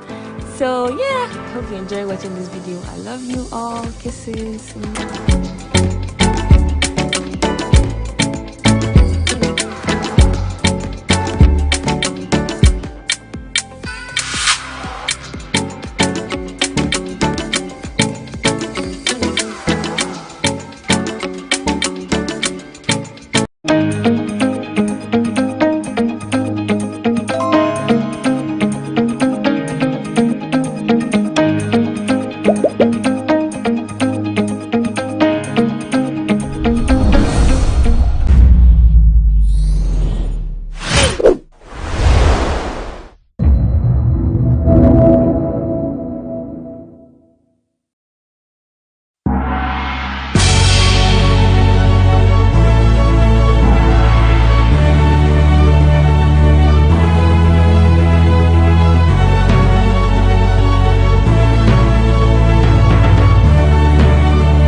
It's yet another Friday, and I've come your way once again with another edition of BizTech on GhanaWeb TV. I am Ernestina Sewa Asante. Now, for those of you who want to learn local dialects on the internet, there is a good news for you. An app has been created by Dr. Paul Azunri, who is the founder of Natural Language Processing Ghana. And on today's edition of BizTech, he shows us how to make use of the app. My colleague Mauli Aholumega has more.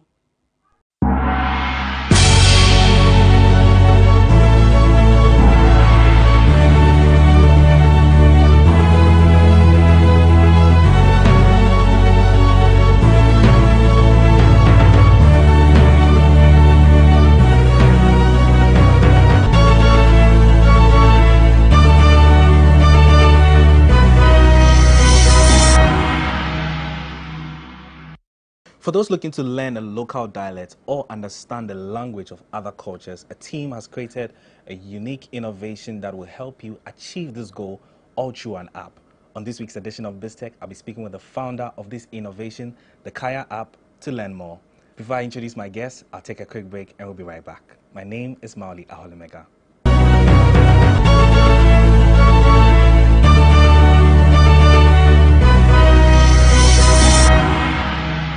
Welcome back from that break on BizTech. My guest is Paul Azunri, and he's the founder for the Ghana Natural Learning Processing. Yes, Paul is my guest on this week's edition. Paul, welcome to BizTech. Thank you for to have having you. me. How are you? Pretty good. Great. Many thanks for your time. Yeah, so just briefly tell us who Paul Azunri is and your role in the Ghana Natural Learning Processing. Okay. I like to think of myself as a computer scientist and an applied mathematician. Wow. So I look for ways to use these ideas to actually improve human life. And in the context of Ghana Natural Language Processing, it's a way of enabling technology to understand our local languages, which currently doesn't exist until we started working on this. Okay. Yeah, Paul, so I want to find out from you, what's your educational background like, and for you to move from there? Has there been any correlation to your educational background and the app that you created? Yeah, I mean, absolutely. I've learned a lot in my schooling that has taught me a lot about what I'm doing now. So I went to Apokowari School in Kumasi. Okay. Actually, in 2002, we did the National Science and Maths quiz and we won. So that was like an experience that taught me I could do wonderful things if I put my mind to it. Yeah. After that, I went to Swarthmore College in Pennsylvania, and then for my first degree, and then ended up at MIT for my PhD. Wow. Yeah. You're very, very well educated.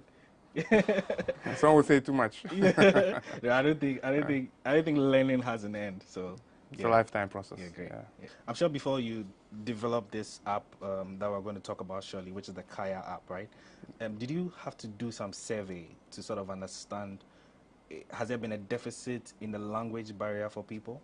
Yeah, well, in this case, it was very easy to do that survey. All you had to do was open Google Translate and look for tree or ga or airway or any of those things. We started doing this about 2 years ago, and you couldn't see any of these languages represented, right? And even for the languages that were represented, like Yoruba, Swahili, which are very big African languages, we often hear from native speakers that it's not good enough.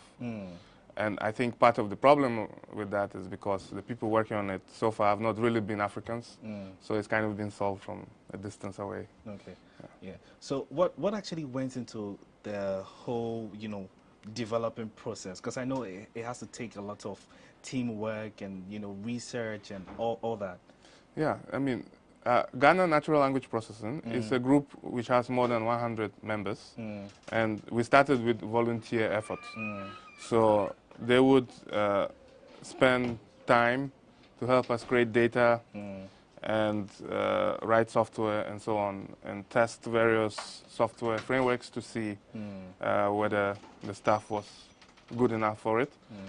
So yes, it takes a lot of effort. It takes a team. It's definitely not just me alone working on this. It's a big team of linguists. So I'm a computer scientist. Yeah. This is a language problem. Okay. So you really need You linguists. have to find somebody who's specific in that area. People know each language very well.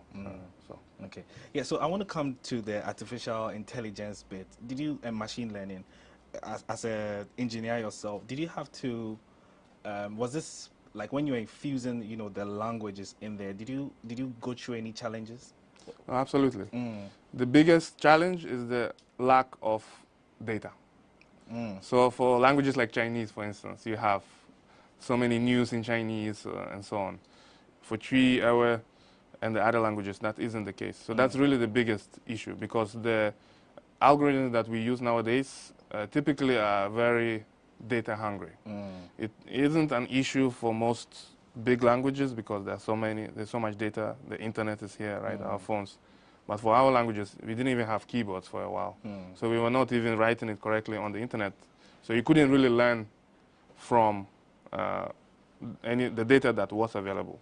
And the data that was available is actually religious. So like translation of the Bible and that sort of thing.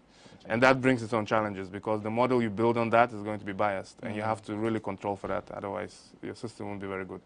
But many people will ask, Google is already there. Why would you want to? Google has its own translator. Why would you want to create one? I know obviously you're Ghanaian as well, so you'd want to have the Ghanaian representation and people learning other cultures and all of that. But was it in a way to compete with Google? I mean, as you pointed out, you can't really compete with Google. Exactly. But I feel like there's space for multiple companies here. So definitely when we started, Google didn't have any of this. So we were the first group in the world. Our app is the first app in the world that had 3 hours. We didn't know when Google was going to get to it. They just got to it right now. Wow. And even when they got to it, we compared it, and our stuff was better, right? So making sure that we Ghanaians take control of the problem, that we drive where it goes to, ensures that at any given point in time, you know, our solution is world-class and we are not waiting for someone else, you know. Very, very great points, and I've been having a very interesting conversation. Now I want to zoom into the app in itself. What's the one key feature for you on the app? Well, very key aspect is the speech recognition, which means you can speak to the app and it will transcribe what you're saying into text in your local language. Okay. This is, to date, our app is the only app in the world that provides that. So that's why I'm highlighting it. But there are a lot of new features that we are going to add that will be very important. Okay. So obviously, allowing the thing to understand your speech enables, say, disabled people, people who can't see, interact with technology. Then there's going to be speech to text, text to speech, where now it generates, the robot generates the speech for you. So if you don't have voice, you can communicate. So you can imagine somebody who has not been able to communicate for decades now is given this tool that enables them to do that. That I think is what really changes lives. Yeah. I've been having a very interesting conversation with you, so I'll just take a quick break and then we'll be right back. Yeah, there you have it. I've been speaking with Paul Azuri, and he's the founder for the Ghana Natural Learning Processing, which is an open source based platform which is helping people to learn different languages, specifically Ghanaian local dialect. I'll take a quick break. We'll be right back.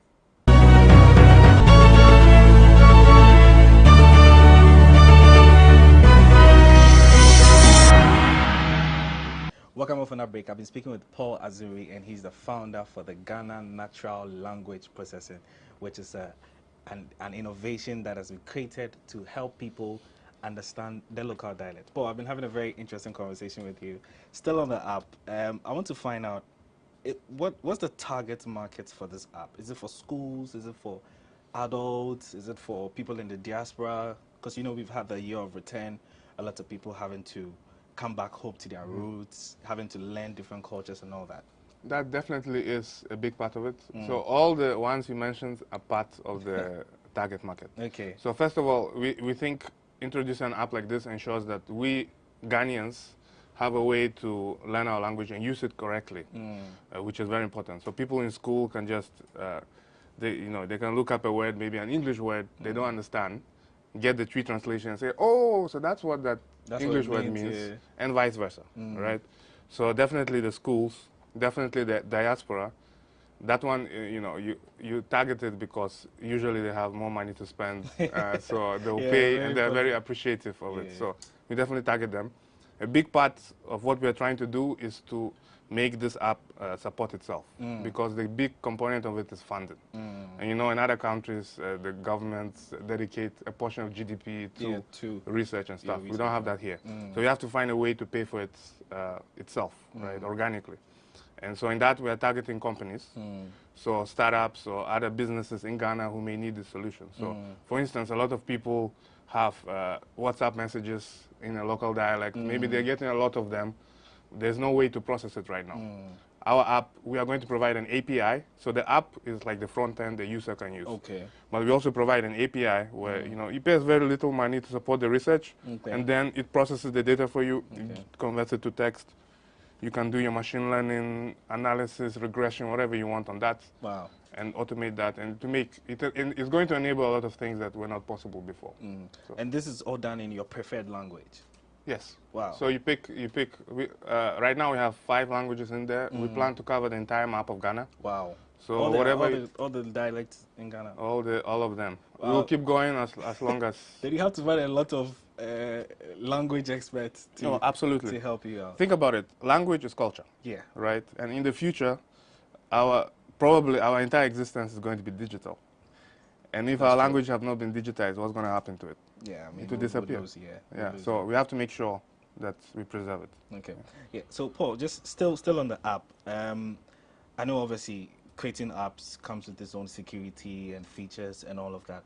How secure is this app for people, for users out there? It's as secure as we can get it. I think it's as secure as any solution out there. So for instance, we do things like we don't just store all the data that we get. We make a judgment call. We don't store any voice data because it's too personal. The only data that we store is the data that you choose to share with us. So through the app, you can, if you run across a translation that's bad, you can make a suggestion. If you want, right? So if you choose to give us the suggestion, that's the only data we keep. We don't keep anything else because we know there are a lot of security issues with that. And I mean, there are actually, beyond security issues, there are also ethical concerns. Exactly. You know, gender bias and other sorts of things we have to think about. Yeah. All right. Yeah, so just finally, we're wrapping up. I know you've been operating for 2 years now, right, on the app. How's the feedback like? I encourage you to go to the Android page and look at the feedback. Surprisingly, very good. Okay. So initially, there were some negative comments, or maybe it's not good enough. Which is normal. I mean, absolutely, it wasn't perfect, right? So they looked up something, they didn't think it was correct. So, but over time, or sometimes people come in there and they don't find their language, which also upsets them. So they give us a negative review, which we understand, right? But nowadays, it's pretty much 5 out of 5. Great. Yeah. But you're looking to do some updates on it, right? Yeah, absolutely. We are constantly doing updates. Not sometimes even you won't even see. We do them in the back end. We improve the. You just wake up in the morning and it's an update. And it's just better. Yeah. All right, that's great. I'm really enthused with what you guys are doing, and I'm really hoping you guys would go far with this, because I think language and culture go hand in hand, and they're very, very essential to us. And for you to create an app, and you and your team creating an app to help assist this is a very good thing. So we really appreciate what you do. And just your final words. Okay. I think the future is very bright if we understand it and prepare for it. So I think as a society, we should start prioritizing innovation, entrepreneurship, and importantly, incentivizing that and out-of-the-box thinking for our youth, because they are the future and they are the most valuable resource we have. Human capital is the most valuable resource we have. If we encourage them and then we make role models out of projects like this, and we also impart technological knowledge as we work on this to others, I think we have a very good chance of making a huge impact in the next millennium. Great. So I've been speaking with Paul Aziri, the founder for the Ghana Natural Language Processing. We've been talking about the Akaya app, which is an app that has been infused with some local dialects to help bridge cultures and learn about languages. Paul is also a graduate from the Massachusetts Institute of Technology. Yes, a very novel school at that. And he's been my guest on this week's edition of BizTech. Many thanks for watching. My name is Maulia Holmeka.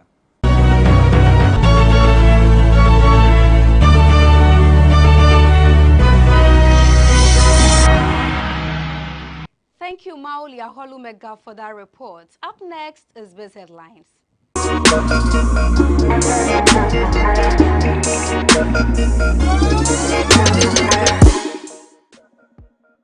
To our very first story, piloting of the ECD has begun in Fishery Asafo in the Western North region.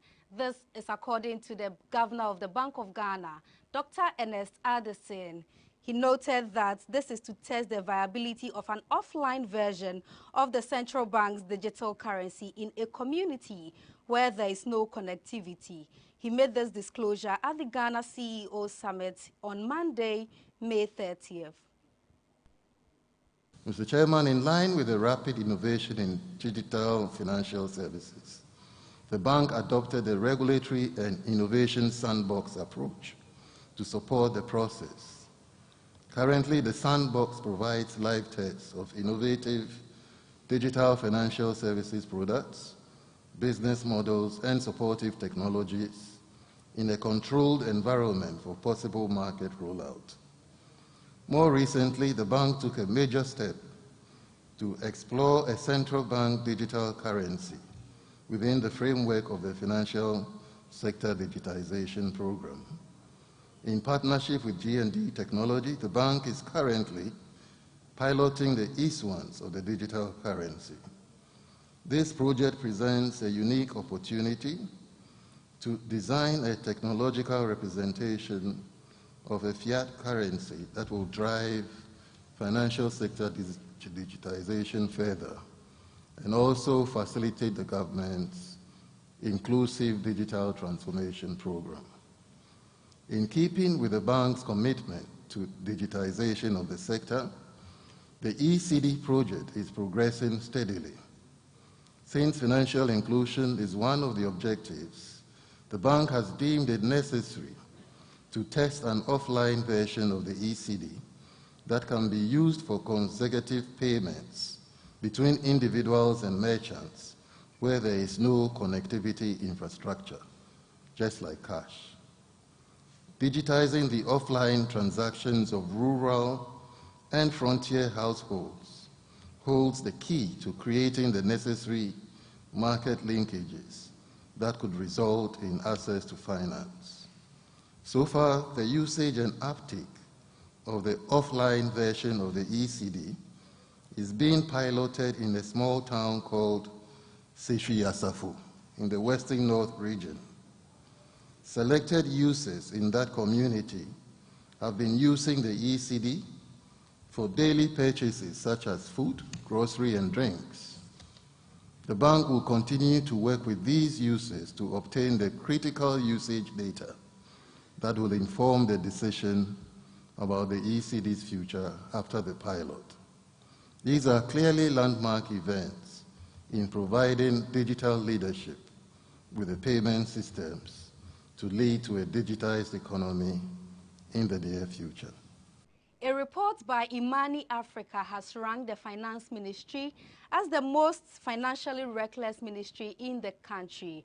According to a report dubbed 2022 Fiscal Recklessness Index, the ministry has recorded over 11 billion cedis in losses to the state due to acts of omission and commission by its officials.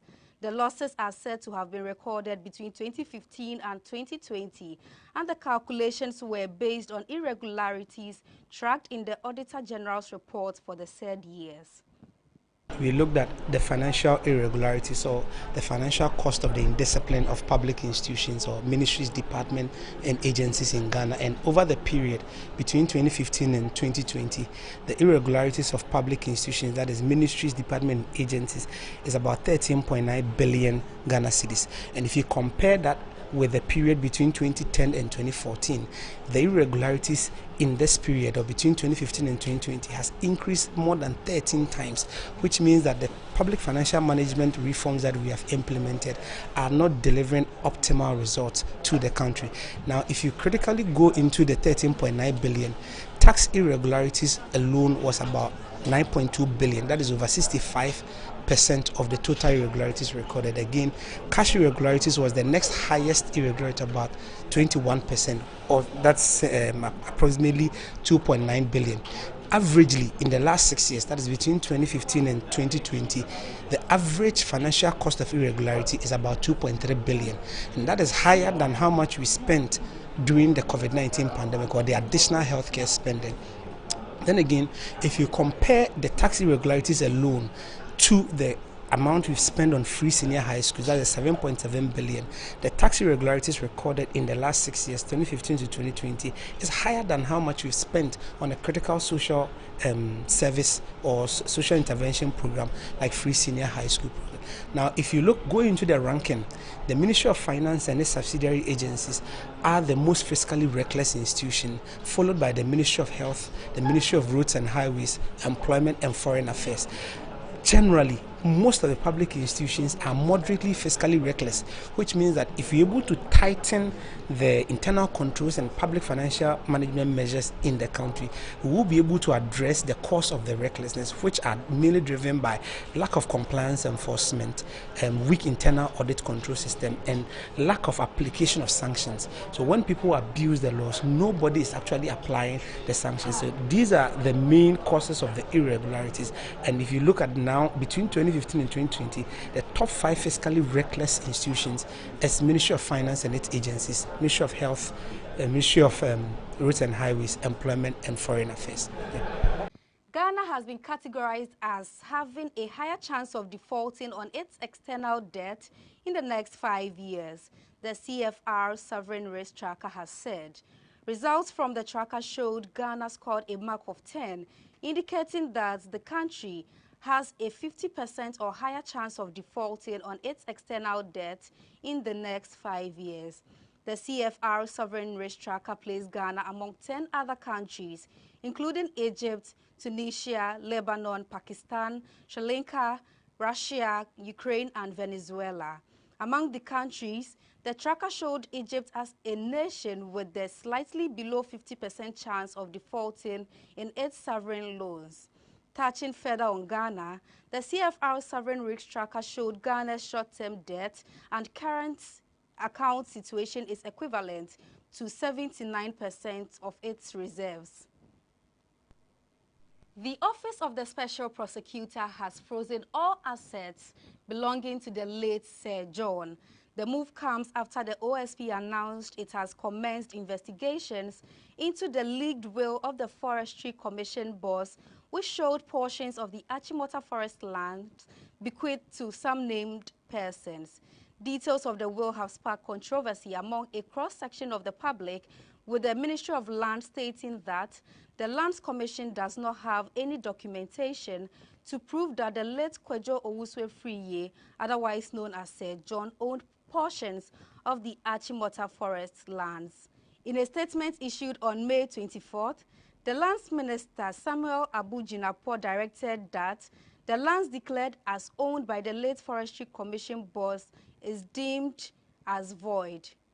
To our final story, the Institute of Energy Security is projecting a rise in the price of gasoline ranging from 5% to 9% over the current price, with some form of stability in the prices of gas oil and liquefied petroleum gas beginning June 2022.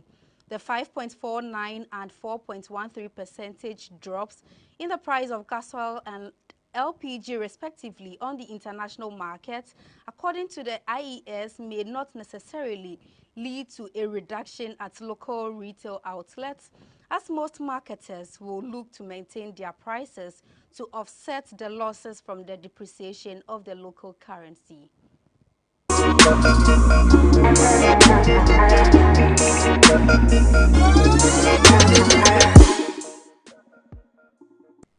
Thank you very much for joining us on today's edition of BizTech. This show airs every Friday on GhanaWeb TV. Do well to log on to www.ghanaweb.com for more stories. Follow us on all social media platforms on Facebook, Instagram, and Twitter at the GhanaWeb. On YouTube, GhanaWeb TV. I am Ernestina Sewa Asante. Do have a lovely weekend.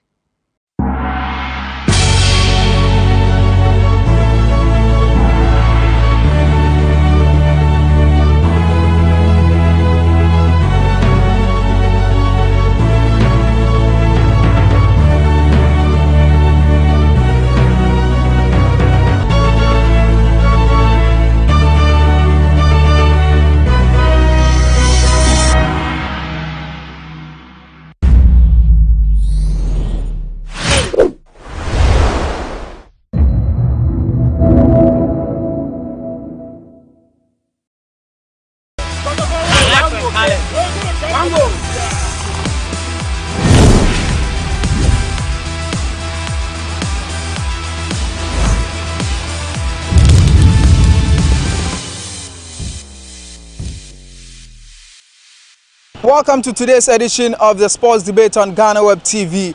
On today's episode, we are asking between Samuel Osei-Kuffour, Stephen Appiah, Asamoah Gyan and Anthony Bafo, who could become the GFA president in the near future. With me, Emmanuel Enin, I'm going to interact with some GIJ students on what they think about the issue on board. So I have two handsome gentlemen here who are greatly in love with Ghana football. So we are going to find out from them who, among the four Ghanaian football players that we've mentioned, who they think could become the GFA boss. Now let me start from my right side. Who do you think could become the GFA boss between Samuel Osei-Kuffour, Asamoah Gyan, Stephen Appiah and Anthony Bafo? I think Asamoah Gyan could become the GFA boss. And this is because Asamoah Gyan is not only considered as the greatest Ghanaian footballer, but he's also considered by many as the GOAT of Ghanaian football. So and you think Asamoah Gyan is the GOAT? Yes, the GOAT of Ghanaian football. And with the experience he has following the World Cup and the African Cup, I think he can impact that into Ghanaian football and it will work for us. Yeah. So you stand by your point that Asamoah Gyan is the greatest of all time, ahead of Anthony Bafo? Yes. Ahead of Stephen Appiah? Yes. Ahead of Abedi Pele? Ahead of anybody. Okay, so you heard it right from him that Asamoah Gyan is the greatest of all time in terms of Ghana football. Now to my left, and who do you think among the four could become the GFA boss? Oh, I think it could be Stephen Appiah. Stephen Appiah, because we know what he has done for Ghana. He was the first, captain to take us to the World Cup. Sure. Yeah, and also with his performance so far, we can see he's really improving, and even I think he's even the part of the coaches right now. Black Stars, the Black Stars management committee. Yeah, so I think if he gets the chance to be the GFA president, it will be very good. Yeah, that's what I think. Now, your brother said Asamoah Gyan is the greatest of all time in terms of Ghana football. Do you accept? Yeah, I accept. I agree with him, because if you look at the World Cup we went on 2010, he has been the best goal scorer ever, the whole Africa. So I think I agree with him on that. You agree with him that Asamoah Gyan is the greatest of all time? But I don't agree for him to be the GFA president. That is for sure. Like, no, he can't. All right, so these are my friends here who think that this one says Asamoah Gyan could become the GFA boss, and he is also rooting for Stephen Appiah to become the GFA boss. But they made a bold statement that Asamoah Gyan is the greatest of all time in Ghana football.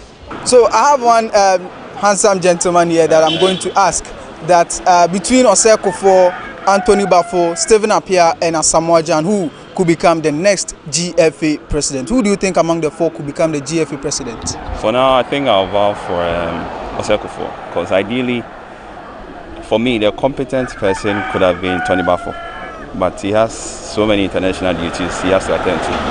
I mean, he has been a FIFA commissioner for World Cups and FIFA events. So for me, if you should have asked me, I would have chosen Tony Bafo, but he won't pick up. Then the second option would have been Osei-Kuffour, who I think is currently with the management committee. So he is a potential GFA boss. Asamoah Gyan, I mean, the pain is still there. So Charlie, you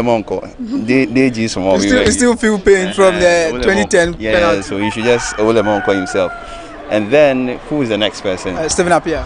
Tornado, he's a leader, but I don't think when it comes to managing a whole football association, he can. So I think the option would have been Osei-Kuffour, if you should ask me. But for me, my preferred choice would have been Tony Bafo. But in terms of football administration, Stephen Appiah has been with the Black Stars management committee two times. So he has some kind of experience. It's not about experience, though. It's about on the job field. You see, Osei-Kuffour has been on so many platforms compared to Stephen Appiah. If you are looking at competence, if you should ask me, I'd rather go in for Osei-Kuffour and not Stephen Appiah. I think with time, he should be on this current management committee.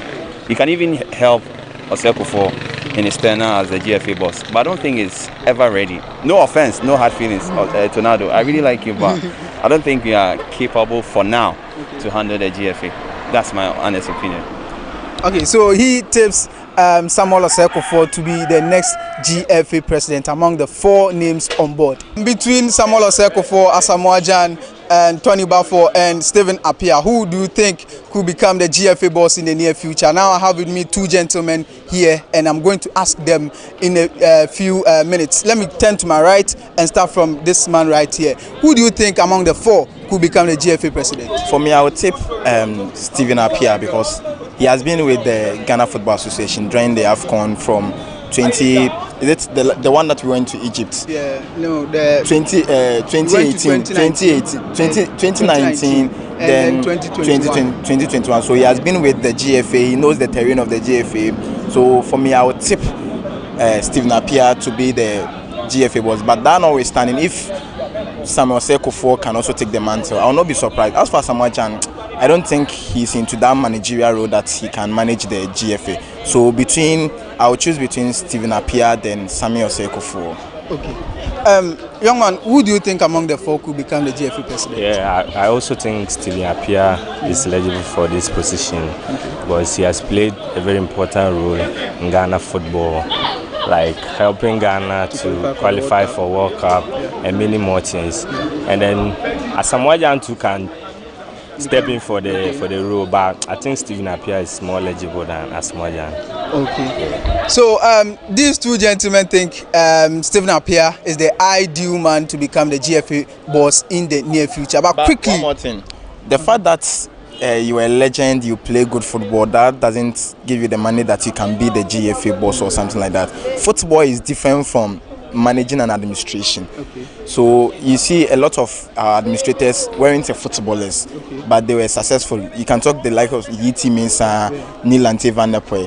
The fact that you play football doesn't mean that you can handle the administration aspect of the team. So with what you are saying, we have Tony Bafo in there, who has been the deputy general secretary of CAF. As for Tony Bafo, he has the experience from CAF. So maybe I don't know whether they are learning administration courses behind the scene or something like that. But as for Tony Bafo, he has been with the CAF, so he has the experience. But you know, our Ghana football is different from managing CAF. That is pros and cons in our Ghana football. This juju something and this I came before you something. So the fact that you've managed CAF doesn't mean that you can manage Ghana football. Ghana football is different from, though CAF is big, but Ghana football here is different from CAF.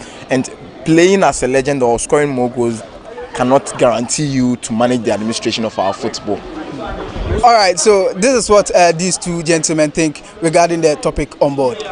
So I have one gentleman here, handsome gentleman. I'm going to ask him between Osei-Kuffour, Asamoah Gyan, Stephen Appiah, and Anthony Bafo, who do he think could become the GFA president in the near future? So among the four. I think among the four, I'll go for Tony Bafo.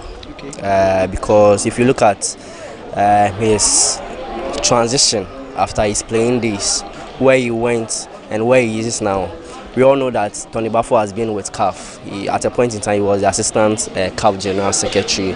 He has worked with many committees when it comes to African Cup of Nations, and also even in FIFA World Cups, in youth tournaments. He has the experience when it comes to administration. And when it comes to Professional Footballers Association of Ghana, I think he's their president and he's up there. So when it comes to administrative works, I think Tony Bafo is ahead of all the three of them. And I think the next person who can maybe come in place is Sammy Kuffour, looking at his stint with Bayern Munich and also his few stints with the Ghana Football Association and other committees on CAF. So I think that it's between the two of them, but then I'll still go for Tony Bafo as the main one. So you don't think Stephen Appiah and Asamoah Gyan stand a chance? They stand a chance, but then as we speak now, if you look at the experience of these four, I think Tony Bafo has the experience when it comes to administration, because playing football is different from administering football. So I think Tony Bafo is at the top. Yeah. Tony Bafo could become Samuel Eto'o. Exactly. He could become Samuel Eto'o. Yeah. Okay, sure, thank you. All right. So between Stephen Appiah, Osei-Kuffour, Asamoah Gyan, and Tony Bafo, who do you think could become the GFA president in the near future? All of these four players have been great players for Ghana. They have played so well. They have risen the flag of Ghana internationally. And so they all deem it fit to be the GFA for Ghana. But I think Asamoah Gyan can one day become a GFA president for Ghana. He has done a lot for Ghana. Although there are one or two hindrances, there were things that games that he played that didn't go well. But I think Jan is one player that Ghanaians can never forget. He's the leading scorer for Ghana internationally. And so Asamoah Gyan can become a GFA president. I am also looking forward to Stephen Appiah. You know, he has also been one great Ghanaian international, playing at top level with Juventus and all of that. So he can also become, just like we have Samuel Eto'o being the president for Cameroon. So I have one handsome football fan here that I'm going to ask between Samuel Osei-Kuffour, Anthony Baffour, Asamoah Gyan and Stephen Appiah. Who do he think that can become the GFA president? Yeah. So among the four that I mentioned, who do you think could become the GFA president? I think so let's start by eliminating, okay? So I'm going to take off Stephen Appiah. Stephen Appiah is not more of an outspoken person, you know that, and he's more of the celebrity model type. So I don't think we would even want to go for him, right? Now let's come to the Asamoah Gyan for now, it is not possible at this moment, maybe in the future. But then with Sammy Kuffour and Tony Baffour, I think Tony Baffour has what it takes to become a GFA president. And then interestingly, you know, recently I was talking to someone about how even not for GFA president, I think it gets to a point where the government has to start putting sports people into the ministry. You understand? You see, what's the name? Mustafa. What does he know? Come on, it's sad. It's sad because it's about time where we put NDC and PP aside and we put the people who know, who have a passion for these. Yes, they have passion for these things, and then we put them there. So I think Tony Baffour is an ideal person that we are looking forward to become GFA president or even the Minister of Youth and Sports. So you want Tony Baffour to become the Minister of Youth and Sports one day? He has the capabilities. I don't know. I think you guys are in the spirit, because jokes aside, this week that is what I've been discussing with my friends recently, and we actually spoke about Tony Baffour. Yeah. So it's just like I was just prepared. It's like a test that I'm prepared for now. So I think that he for now he has what it takes to lead. And those watching out there, to our people watching out there, please, we need sports people to man their affairs.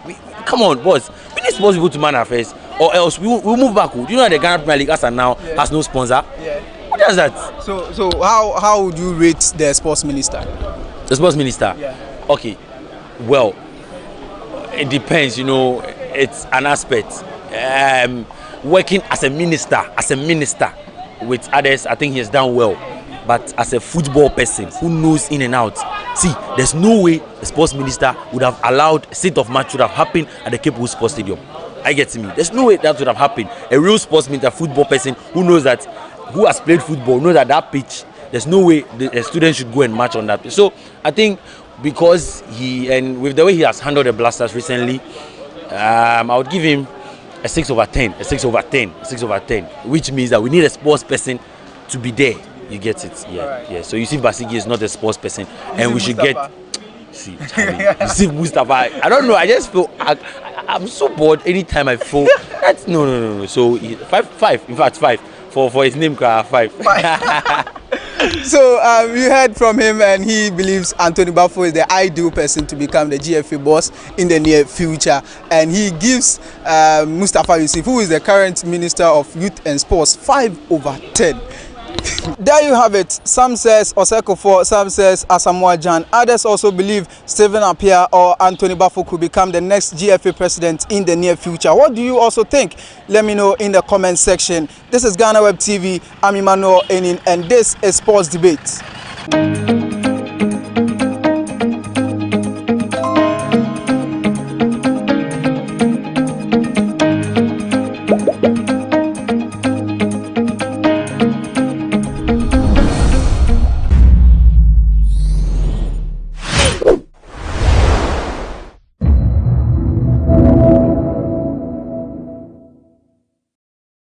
Neighbor, a country of plenty, where evil and poverty shall be done away with, a country of brotherhood, where all success shall be founded on service and honor shall be given to the deserving, a country of peace, where government shall rest on the wills of the people and the love for the common good, Bless the effort of those who struggle to make this vision a living reality.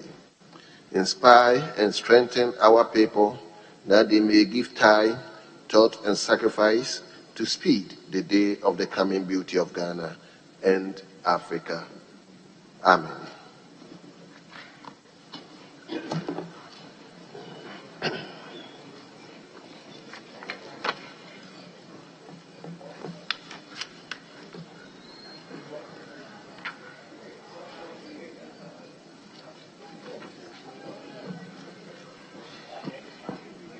Honorable members,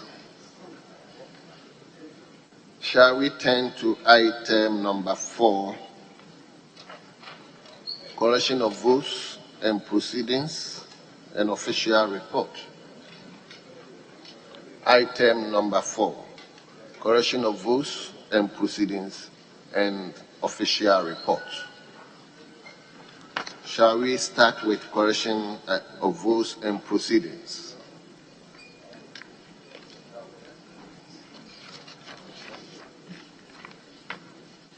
We begin with page 1.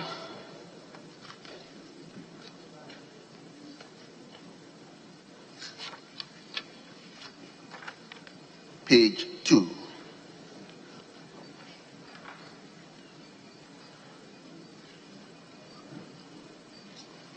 Page 3.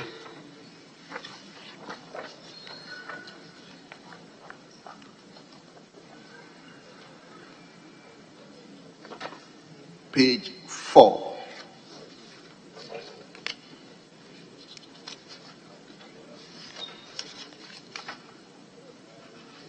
Page 5.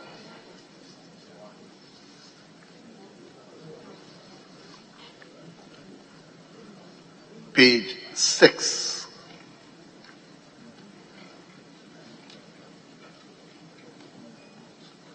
Page number 7.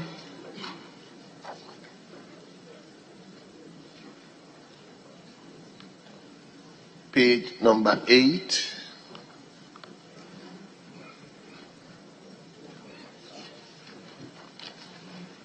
Page number 9.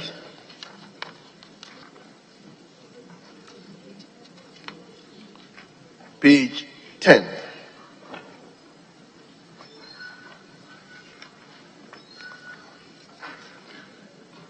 Page 11.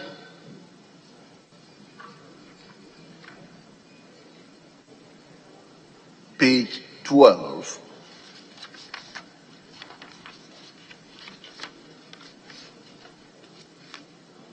And finally, page 13.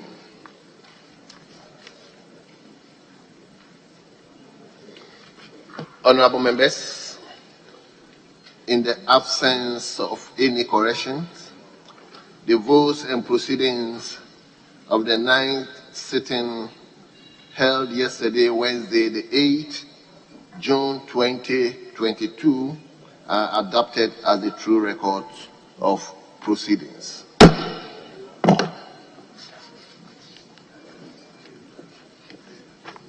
Honorable members, we have 2 reports, which is Tuesday, the 29th March 2022, and Thursday, the 31st March 2022. Tuesday, the 29th March 2022, and Thursday, the 31st March 2022. Honorable members, in reviewing these 2 reports, I have observed that there are some mistakes in the 29th March 2022, and as such, we are not going to review that particular report. We will ask the table to look into it and address that one before we accordingly address it next week. So we will review the 31st March 2022 report. Honorable members, 31st March 2022 report.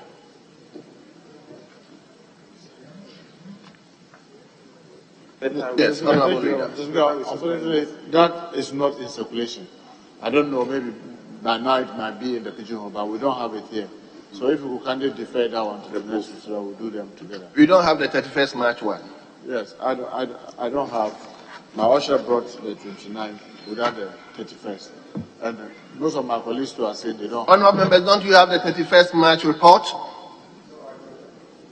Very well. If all of you are saying no, then we will also defer that one. But I want to repeat the 29th one. There are certain mistakes, so if that one we are putting it aside. But the 31st March, members are saying they don't have copies of the report. So we are deferring that one as well.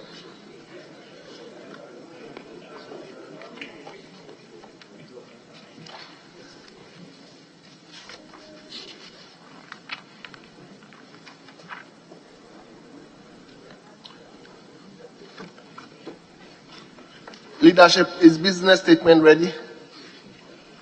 Is business statement ready? Very well.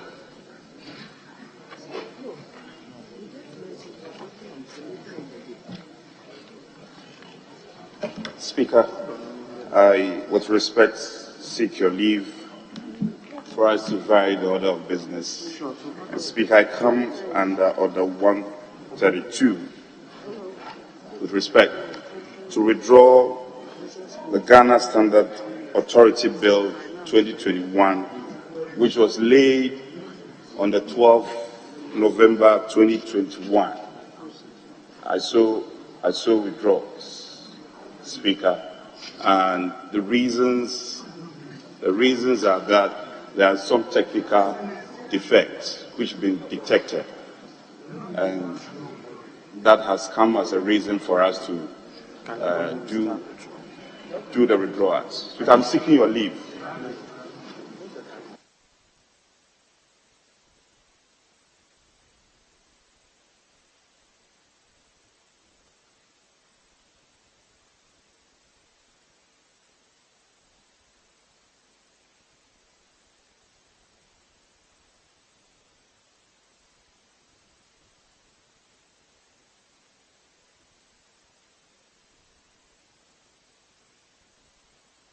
Mr. Speaker, pursuant to the leave, Mr. Speaker, pursuant to the leave application by the Honourable Chief Whip, the actual motion for withdrawal is going to be taken by the Minister of Health with your leave, sir. Because he made an application for leave for withdrawal. He didn't intend to withdraw it himself. Our rules are clear. Withdrawal can only be made by a minister. And there are experts in this house who will not compromise on it. So, Mr. Speaker, that is the case. Very well. So now can you hear the minister? Mr. Speaker, as it pleases you. Well, so let me hear the minister. Thank you, Mr. Speaker. Mr. Speaker, I'm coming on the standing order 132 to withdraw the Ghana Standard Authority Bill 2021, which was laid in the chamber on the 12th of November 2021. Thank you, Mr. Speaker. Very well, honourable members, leave granted and withdrawn. Referral that was made to the committee is equally withdrawn. Very well. So, leadership, let's hear you.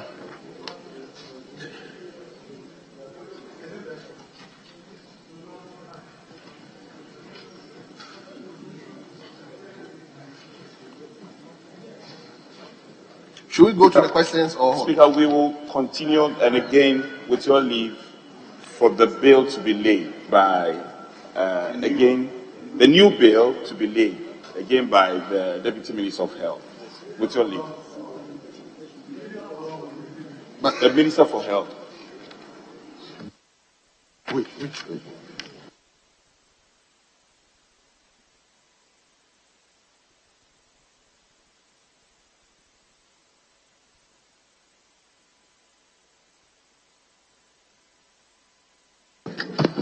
Honourable members, shall we now turn to page number 6, item number 9, presentation and first reading of bills. The Minister. Is the Minister of Trade here?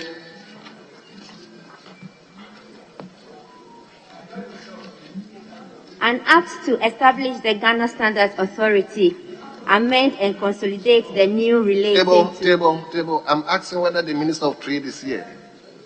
Let me be clear as to who is actually. Mr. Speaker, the leave application earlier made, which application you granted, was consequential. It was an all-inclusive application. But for the avoidance of doubt, Mr. Speaker, for the avoidance of doubt and for our records, I rise to apply again for leave for the Minister of Health to proceed to do the needful on behalf of the Minister of Trade. Mr. Speaker, if it so pleases you. Well, the leave granted once again. Now the Minister can take the floor. An act to establish the Ghana Standards Authority, amend and consolidate the law relating to standardization, conformity assessment, and metrology, and to provide for related matters.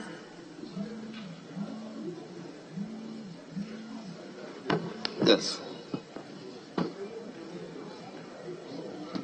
Honourable members, the bill is duly laid and is referred to the Trade and Industry Committee for consideration and report.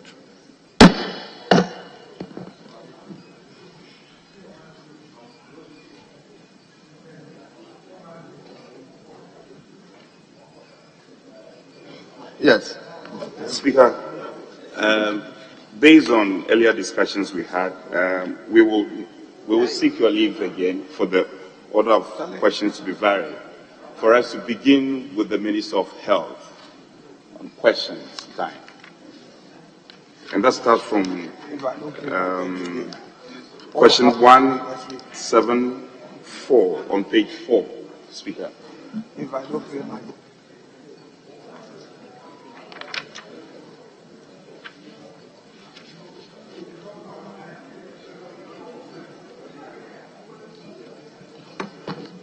Honourable members,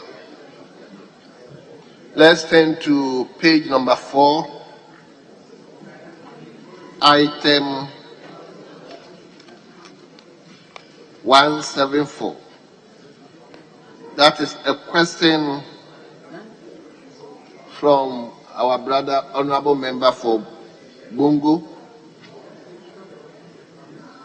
to the Minister for Health. Honourable Minister, may you take your seat?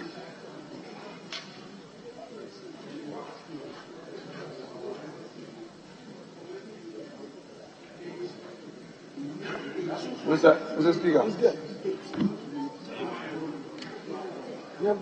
Mr. Speaker, the Honourable Minister is coming forward to do the needful. So if you may indulge him some few minutes.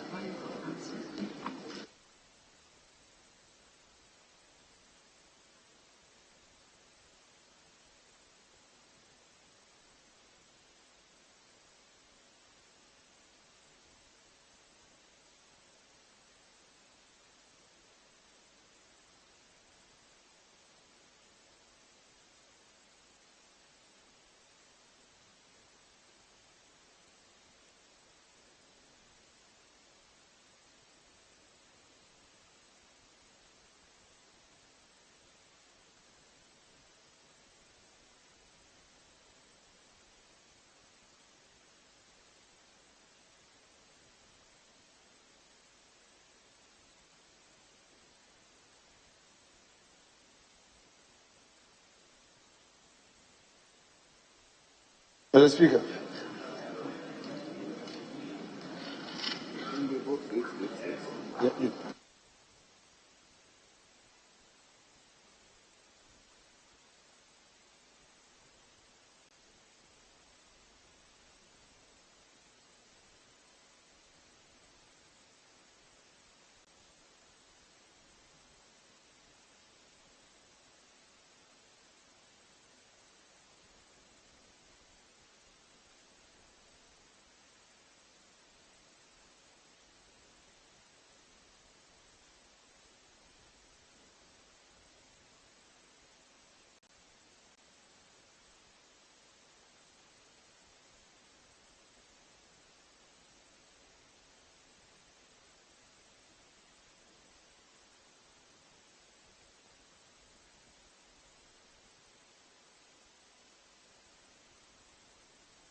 Honorable Minister, are you ready?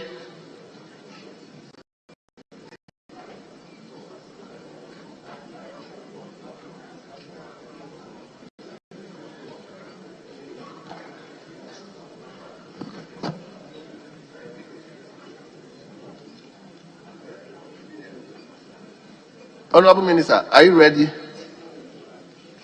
We should start with 449. Very well. So, honorable members, let's turn to page number 4, question number 449. Question number 449. The question stands in the name of a member for Medina. Honorable Francis Xavier Kojososu. Again, we will adhere to what we did yesterday. If the owner of the question is not available, we will ask a member to read the question. The minister will respond, but we are not going to allow any supplementary questions. Is that okay to all of us? Very well. Honorable Member for Keita, you may read the question on behalf of our brother. Thank you, Mr. Speaker. I rise to ask the Minister for help. The specific measures the Ministry is putting in place to complete and fully operationalize the Kekele Hospital. Yes, Honorable Minister. Thank you, Mr. Speaker. Mr. Speaker, the Kekele Hospital was started by the Municipal Assembly about 10 years ago. The project, however, stalled due to erratic flow of funds, and the building has since been uncompleted. Mr. Speaker, the Ministry hereby that the Assembly reviews the contract conditions for reactivation. Further to this, an assessment of the level of completion is also needed to determine means and cost of completing the project. Thank you, Mr. Speaker. Very well. So we'll move to question number 567. Question number 567. The question stands in the name of a member for Sisala West. Honorable Adam Muhammad Saparu. Honorable Muhammad Saparu Adam. Honorable. Right, Honorable Speaker, he asked me to... Honorable Member for Sisara West. Yes. I know you to be is it Wa West? Wa West, correct. Yes. My colleague asked me to, with your leave, read the question on his behalf. Very well. Thank you, Right Honorable Speaker. So let's hear you. I rise to ask the Minister for Health when the health centers in the following communities will be upgraded to polyclinics. 1. Fielmoa. 2. Zini. 3. Jafisi. And the last one is Jawia. Thank you. Right Honorable Speaker. Yes, Honorable Minister. Thank you, Mr. Speaker. Mr. Speaker, currently the areas listed in the question have not been captured in our 2022 plans and budgets for an upgrade to polyclinic status. We will, however, do an assessment based on their request and evaluate them individually for consideration and budgeting in the ensuing year's budgets. Mr. Speaker, our ability to implement this will largely depend on the quantum of budgetary allocation to the Ministry in subsequent years. Thank you, Mr. Speaker. Thank you very much. We will now move to question number 569. 569. And the question stands in the name of a member for Atebubu Amantin. Atebubu Amantin, Honorable Sanja Nanja. Honorable, you have the floor now. Thank you, Mr. Speaker. I want to ask the Minister for Health if the Ministry has any plans of upgrading Amantin Health Center to a polyclinic. The same answer. Yes, Honorable Minister. Thank you, Mr. Speaker. Mr. Speaker, due to the proximity of Amantin to Edra, Kasai, and Atebu, which have standard health facilities, the Amantin Polyclinic has actually not been earmarked for upgrading in our 2023 capital investment plan and our current budget for an upgrade. We will, however, liaise with the Ghana Health Service to carry out an assessment based on this request and evaluate the facility for consideration and budgeting in the ensuing year's budgets. Mr. Speaker, once again, our ability to implement this will largely depend on the quantum of budgetary allocation to the Ministry in subsequent years' budgets. Thank you, Mr. Speaker. Yes, Honorable Nanja, any supplementary question? Mr. Speaker, let me correct this because the records. Amantin is currently a clinic and not a polyclinic. It's a health center and not a polyclinic, as stated in his minister's answers. So maybe it can be corrected. Then I want to find out from the minister availability of funds, population size, and proximity. Which of these is a major determinant factor for allocating or upgrading a health facility? Yes, Honorable Minister. Thank you, Mr. Speaker. Just let me thank my colleague for correcting the polyclinic issue to the health center. Just I believe my colleague is aware that I have actually visited that health center since I became a Minister for Health, and I know exactly what is there. Upgrading a health center to polyclinic takes some parameters into consideration, like you mentioned, population of the area, distance from a bigger facility, either a polyclinic or a health center. Then we look at OPD attendance in that particular facility. If the numbers are very large and the health center cannot contain, then we begin to find plans to seek for allocation from the budget to be able to actually upgrade that place. That is why in my answer I'm asking that we will request Ghana Health Service to go and do an assessment. And if they come with the recommendation that that place is upgraded, we will seriously begin to look for funding to see how best we can upgrade the place. Thank you, Mr. Speaker. Honorable, are you okay? Mr. Speaker, how soon will this assessment be conducted? Because there's actually pressure on the health facility, the health center. Yes, Honorable Minister.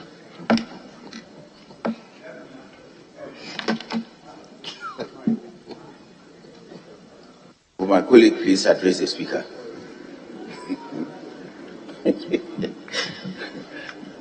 Mr. Speaker, how soon has two elements in it?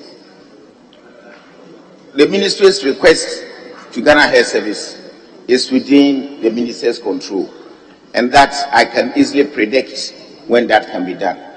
And that will be as soon as possible. I'm quoting from my colleague close here when he whispered into my ears. My very good friend. So we'll do that as early as next week, and then the other activity will be Ghana Health Service availability to do the assessment. And it will be difficult for me now on the chamber to respond to that. But I'll talk to you the corridors, and I will see how best we can get that thing done in a very good time. Thank you, Mr. Speaker. Very well. Can we now turn to question number 737? 737. The question stands the name of a member for NABDA, Honorable Dr. Mark Ketnawani. Is not here. Mr. Speaker, I seek your leave to ask this question on his behalf.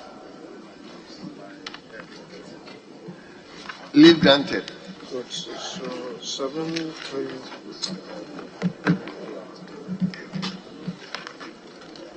I rise to ask the Minister for Health, what is the status of the construction of the district hospital in the Northern District in line with Agenda 111? Thank you. Honorable Minister. Thank you, Mr. Speaker. Mr. Speaker, to arouse the commencement of works on the Agenda 111 project, sword was cut on Tuesday, August 17, 2021 at the Chumapalma District of the Ashanti region for works to commence on all district hospitals, including Namdam District, under the project. All preparatory works towards commencement of works have been completed, and contractor has mobilized to site since November 2021. However, the Nangodi, that is the Namdam District site, had challenges such as high voltage pylons running through the site and the terrain of the land with the land. In view of this, the site had to be changed together with site layout, survey topography data, grading plan, among others. These data were made available to the contractor to enable him commence work on the site.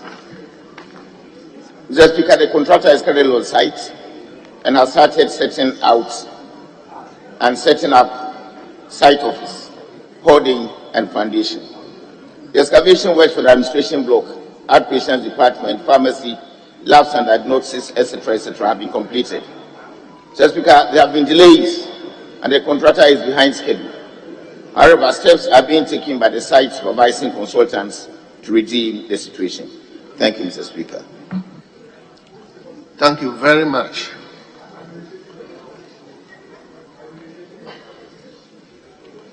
Yes, honorable members, shall we turn to question 739? 739. And it stands the name of my brother Andrew Dari Chiwite, member for Sola Tuna Kalba. Solar Tuna Kalba. Name. You may now ask your question. Mr. Speaker, I'm most grateful for the opportunity. Mr. Speaker, I asked for permission to make you aware that I filed 2 questions to the minister on the same day. The agenda captured both questions. This one as 739 and the other one 734. Mr. Speaker, my concern is that the second question asking the minister to tell me the progress of work on a chess compound that was 90% complete in 2016. That question is missing. So I please ask you to direct the office. Honorable Member, your question that has been advertised is what we are asking you to ask. So, if you are not interested to ask the question that has been advertised, then it's a... Mr. Speaker, I'm most grateful. I rise to ask the Minister for Health if there are plans by the government to rehabilitate the Gindabo Health Center, which is in a very deplorable state currently. Thank you. Honorable Leader, let's move on. Let's move on. Okay, let's hear you. I humbly beg of you, the earlier statement he made, which he knows, is not part of the question. He said it into the records. I would humbly request of my honorable colleague to withdraw that aspect of the earlier submission so that it is completely out of our records. No. Mr. Speaker, I beg of you, it is only you who can direct him, not me. I can only apply. But that is what must be done. Mr. Speaker, that is what must be done. And that is the truth. Leader, is it an offensive? I am thinking that he thought his original question has not been, he was just raising a, so I don't think it's anything that he should take it. So honorable member, you may repeat your question. I'm most grateful, Mr. Speaker. Mr. Speaker, I rise to ask the Minister for Health if there are plans by the government to rehabilitate the Gindabo Health Center, which is in a very deplorable state currently. Thank you. Respectful Honorable Minister, you may now answer the question.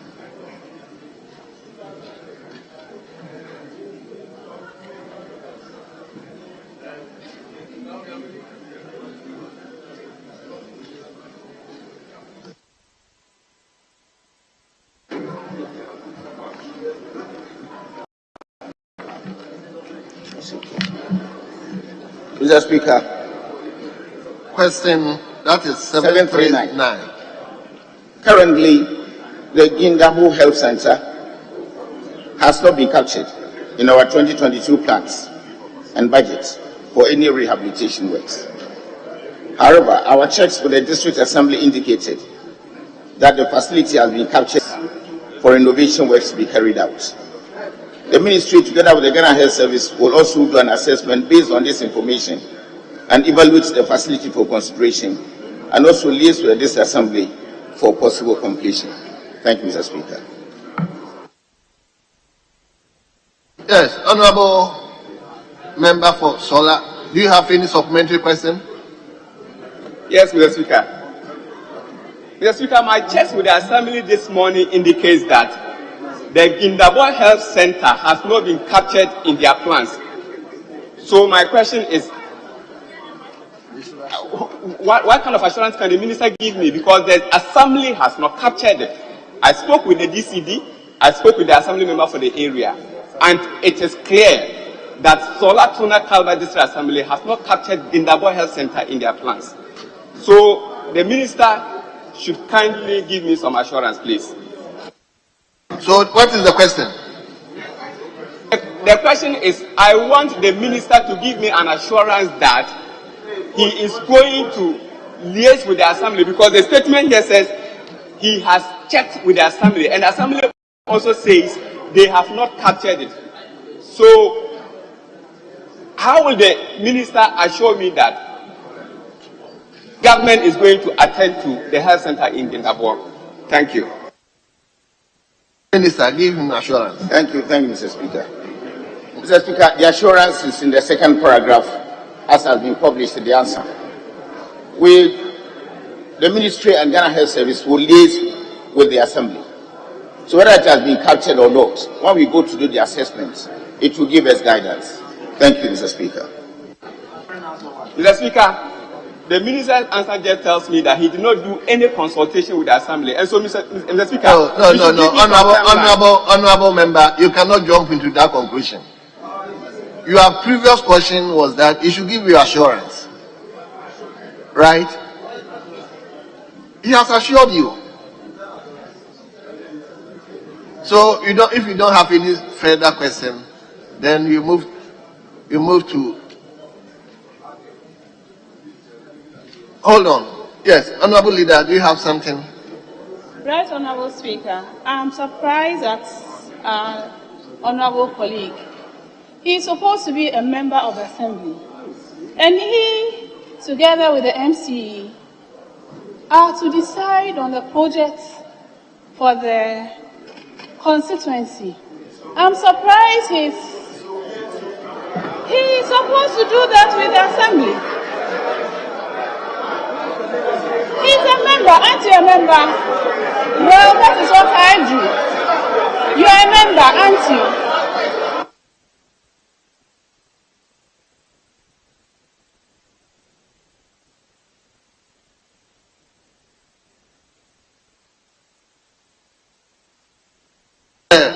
Honorable members, the issues have already been addressed, so don't worry.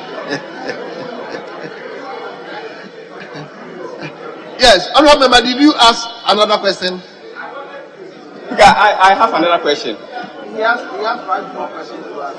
I have a question, please, Mr. Speaker. Your final question, please. Mr. Speaker, in the minister's view, doesn't it think that some of the COVID fund could have been used to rehabilitate some of these health centers? Does he not think that some of the COVID fund could have been used to rehabilitate health centers? Thank you. Honorable member, the question is not admissible. I wouldn't admit this particular question. Mr. Speaker, when you announced the honorable member's name and gave him that privilege to ask his question, you said, "My brother, my namesake." Mr. Speaker, I am tempted to believe that he is taking advantage of that esprit de corps between you and him to do his own thing. Mr. Speaker, bring him to order. Hence, I would also look for Andrew and add to my name to have this unfettered access.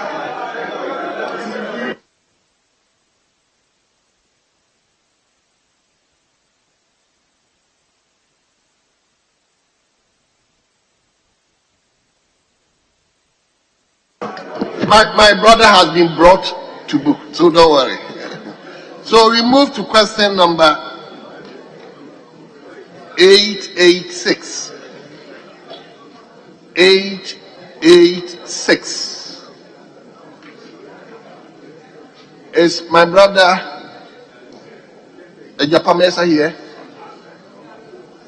The question stands in the name of a member for Secondine, Honorable Andrew Kofi Ejapamesa.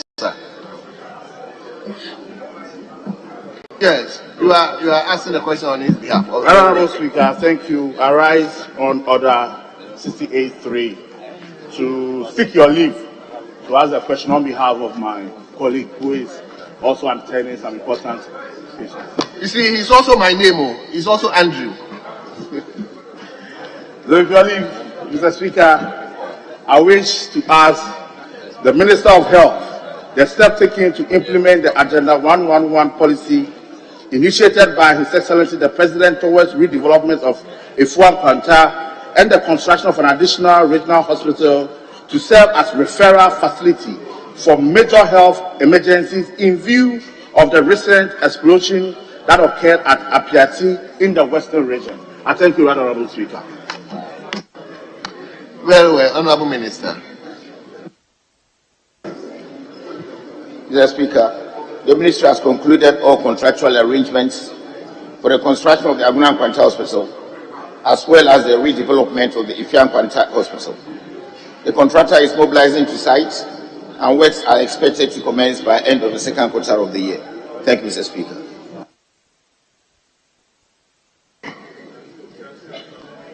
Very well. We move to question.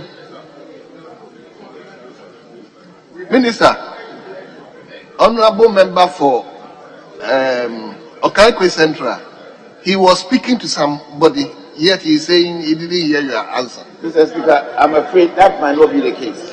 I have sat here before, and our system here, if you are sitting here, anyone who stands here to speak is not properly, very efficiently heard by those of us who sit here. So I was here some time back, right? So his comment is quite right. So then repeat it. And I'm ready to try to repeat the answer. He doesn't want to read. He doesn't want to read. He wants to listen to my voice. A very shrill voice.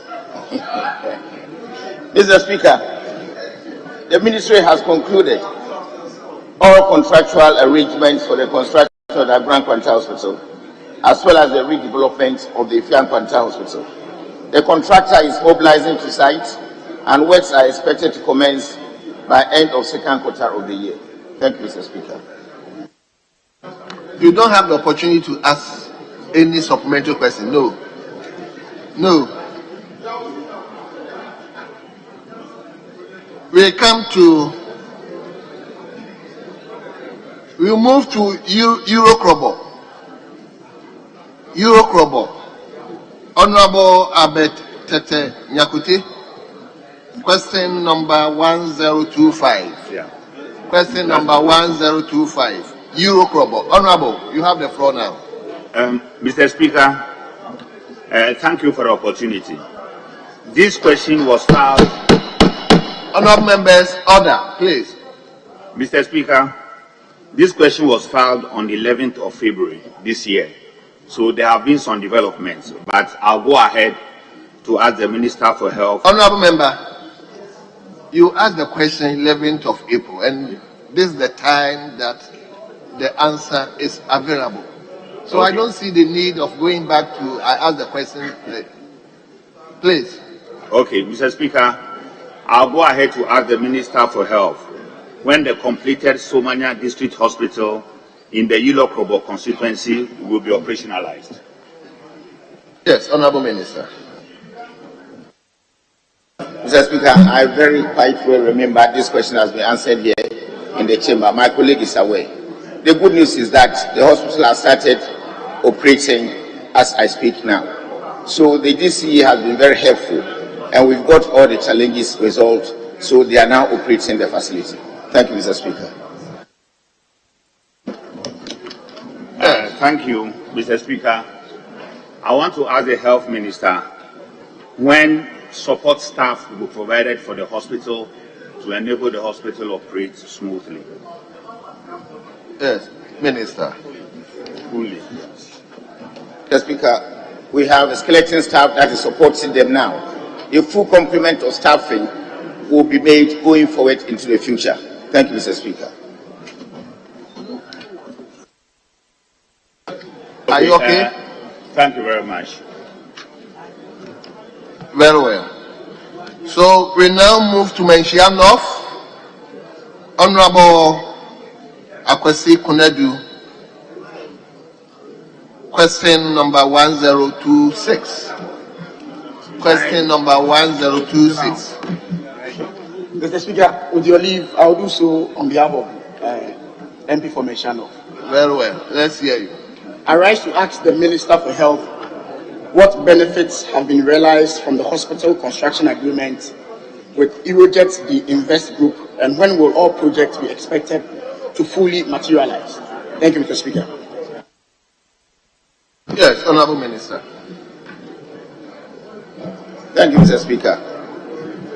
Mr. Speaker, some of the benefits accrued from the Eurojet the Invest projects include serving the people of Ghana with improved quality health care, significantly providing employment in the various regions, and also offering easy access to healthcare facility within the jurisdiction. Mr. Speaker, the Ghana East Hospital served as the major management center for COVID-19 during early stages of the COVID-19 breakout. Similarly, the Wa Hospital supported with the critically ill patients in the Upper West region and surrounding regions. Additionally, in Sawam, Fifopraso and Tepa. Mr. Speaker, I want to make a correction. The word is on Sawam is in Soko, Fifopraso and Tepa are completed and providing quality care to the people within their immediate environs. Mr. Speaker, the projects comprise of the construction of 8 number hospitals, comprising of 2 regional hospitals and 6 district hospitals. 1 regional hospital in Wa, 1 district hospital in Ghana East have been completed, and the news since 2019, and serving the people in the various regions. 3 district hospitals in Isoko, Fifopraso and Tepa have also been completed and operationalized since the end of 2020 to serve the catchment populations of the sites. A regional hospital in Kumasi and 1 district hospital in Konongo have been completed and are awaiting testing and commissioning for use.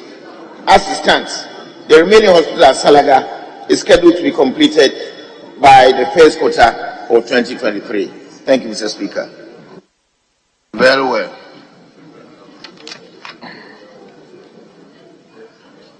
Now we move to question number 1027. 1027. And the question stands in the name of Honorable Michael Ocheribefi, a member for New Durban South. New Durban South. Thank you, Honorable Speaker. Honorable, I wish to ask a question. the man is there? Yes, please. Okay, let's hear you. Honorable Speaker, I wish to ask the Minister for Health the extent of progress on the construction of the 600-bed regional hospital in the New Durban area. I thank you, Honorable Speaker. Yes, Minister. Thank you, Mr. Speaker.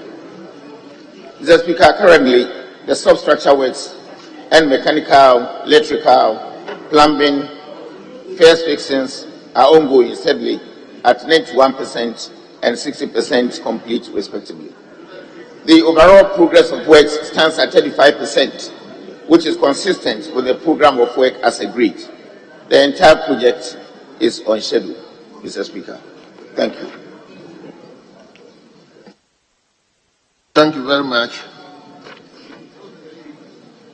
Honorable Minister, are you having the answer to question number 174? Bongo, do you have that question answer? No, Mr. Speaker, but I notified the table office that that question has actually been answered some time back. But if it comes out and is published, I will come and answer that one as well. But the minister, the owner of the question is saying... The owner is here? Yes. Hold on, let me...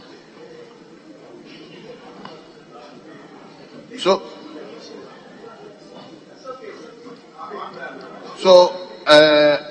Honorable Edward, I think you have to reschedule. Because the answer is not here, unless you are prepared to take... No, but Mr. Speaker, I said I want to register some protest on this issue. In the last sitting that we had, I was called by the table office that they had brought a response, and that the ministry had indicated that the response they had brought for my question was not the right response, and therefore, even though it had been scheduled, they withdrew the response. The second time, they called me again, the table office, and told me that the minister was not going to be around. Indeed, that day, the minister sat in the chamber here for the whole proceedings. Meanwhile, I was told that he was not going to be around. Today, The question has been scheduled, and there's no response to it, a written response to it on the what do you call it, on the other paper. And now you have the minister sitting down here and telling us that that thing had been answered some time back. I mean, I don't know what is the deliberate action from the ministry or wherever it is coming from to refuse this particular question from being answered. Honourable member, we will address the issue. I think now that has come to the fore, we will look at it and reschedule your answers. So, table, please take note of it. And Minister, it's okay. You don't need. Minister, on behalf of the House, let me thank you for attending upon the House to answer nine separate questions. I think you've done well. We wish you well, and you are hereby discharged.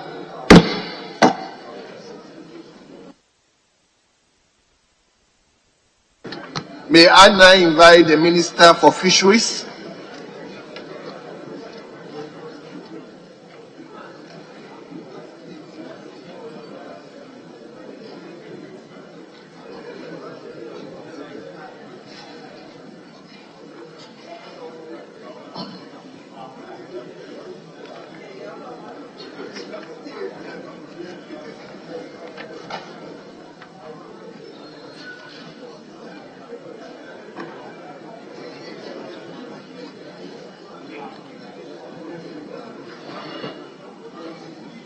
Honourable members, the Minister for Fisheries is here, and the first question that will be posed to her stands in the name of a member for Karachi East, Honourable Wisdom Gidisu. Honourable Wisdom, you may ask your question now. Thank you, Mr. Speaker. I rise as the Minister for Fisheries and Aquaculture Development. First step the Ministry is taking to ensure regular supply of premise fuel to fisherfolks in Karachi's constituency to avoid long queues at the selling points. Thank you, Mr. Speaker. Respectfully, Honourable Minister.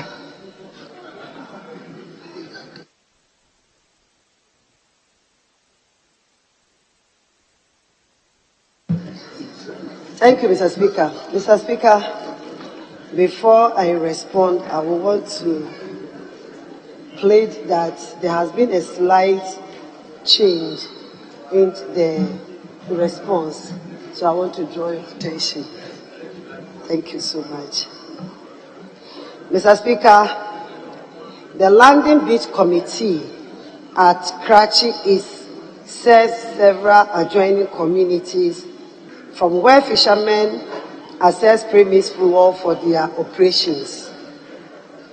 It is observed that the rush for the products by fishermen, especially on market days, results in long queues, which may not be due to shortages.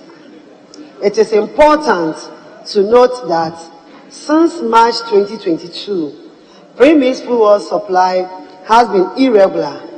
The Ministry is working closely with the relevant stakeholders to available quantities of premise fuel are equitably distributed to landing beaches to mitigate the impact of the shortages experienced. Thank you. Thank you very much. Yes, Honourable Wisdom, any supplementary question? Yes. Thank you, Mr. Speaker.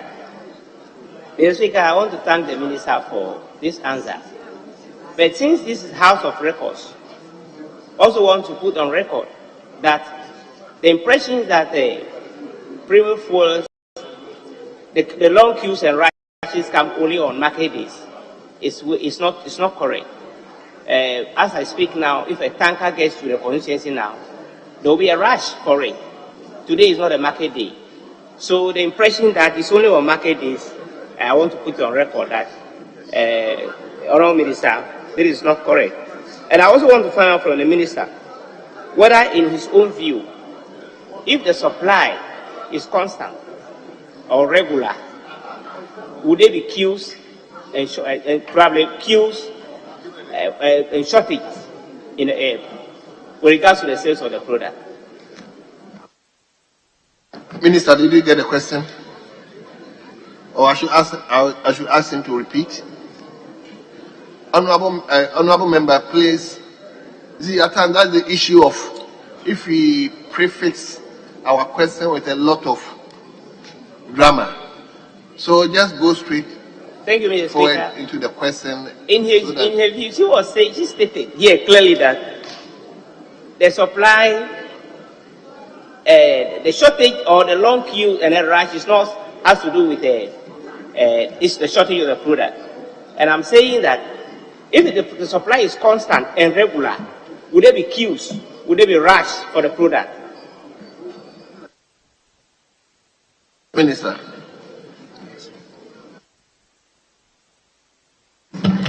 Thank you, Mr. Speaker. Mr. Speaker, my colleague is saying it's not because of the queue or rush from other fishermen who also benefit. But that is what our investigation has given us. But I also want to assure him that, yes, when we say the fuel is not regular, we said since March it has not been irregular. And when it becomes regular, there will not be any shortage. And that is the assurance I gave you. When it is regular, there will be no shortages. Thank you. Yes, honorable member. Thank you. I also want to put on record that, or to inform the minister, that the last time that premise fuel got to the constituency was on the 18th. And before that, that was sponsored somewhere in March 18th of May. Barely a month. And before that, it was only over 1 month.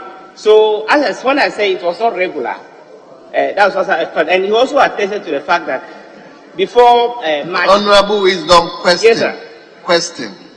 I want to find out from the honorable minister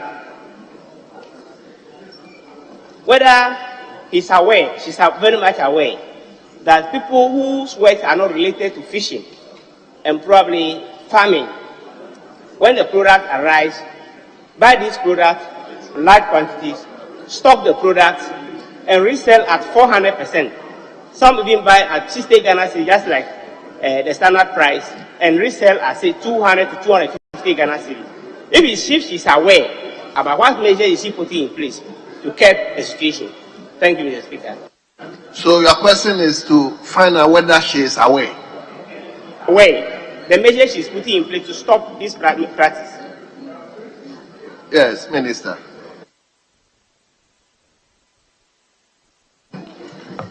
Thank you, Mr. Speaker. I must be honest with my colleague that yes, I'm aware of this situation. And because of that, government is making everything possible to stop it. Thank you. Yes, Honorable, your last question. Yes, Mr. Speaker. The minister said his ministry is working with TOR to ensure regular supplies. I want to find out from him when will the ministry finalize with these discussions with TOR people to ensure the regular supply of the premise fuel, because it is an issue that we have to deal with. Cut across Karachi West, Karachi Tumbru, Karachi East, along the Volta Lake.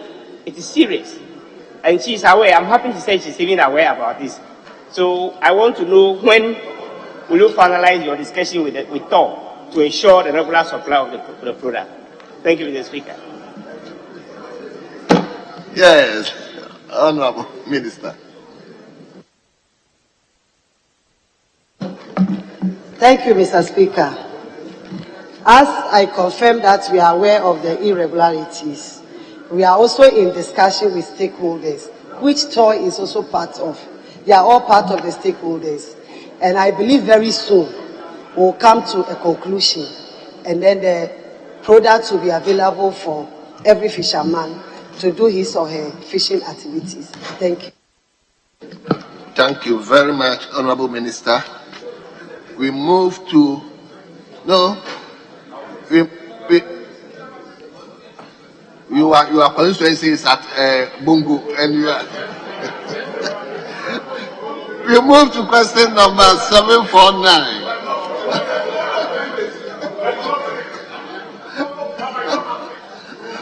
Question number 749. Honorable Member for Upper Menya Krobo. Honorable Bismarck Tetenyaku. Honorable, we may ask your question now. Thank you, Right Honorable Speaker. Speaker, permit me to ask the Honorable Minister for Fisheries and Aquaculture Development, what steps are being taken to supply enough premix for to the fishers at Akaten and other communities in Upper Manya Krobo constituency? Thank you, Speaker. Yes, Honorable Minister, the same premise.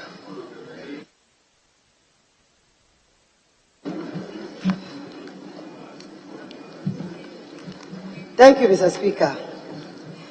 Mr. Speaker, I wish to inform this august House that plans are far advanced to install automated premix fuel dispensing units across landing beaches as part of measures to enhance services delivery and safety. Operators at the automated facilities will sell to fishers who have smart cards to access the pumps. This will weed out smugglers and hoarding activities and enhance fishers' access to the fuel. Thank you. Thank you very much. Honorable Member, any further questions? Yes, Speaker. Speaker, I want to ask my honorable colleague that as part of the plans that are far advanced, will you mind increasing the selling point from 5 to the original 11 as of 2018? Originally, we had 11 selling points. As of 2019 have been reduced to 5. And my check shows that that also contributed to the smuggling and the shortage at the ponds.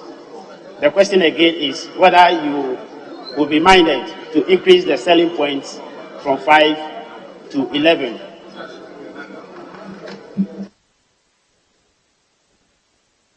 Yes, Honorable Minister. Mr. Speaker, as we speak now, we don't even know the number of fishers who draw this fuel. And so when it is automated, it will give us, it will inform us. And when it gives us the information and we realize that the 5 delivering points is not enough, the ministry and the agency will not hesitate to increase their numbers. Thank you. Very well. So we move to... Yes, Leader. Mr. Speaker, the Honorable Minister has addressed an important question regarding this premix fuel matter. Is she able to tell us the policies that she has put in place so far to reduce the smuggling? Because so far we've heard a lot of the reduction in the smuggling of fuel. What has... Honorable members, you don't ask me to stop the leader.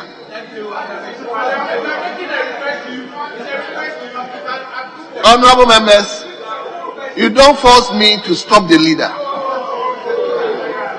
The leaders, even yesterday, the leaders were given the opportunities that they can ask supplementary questions.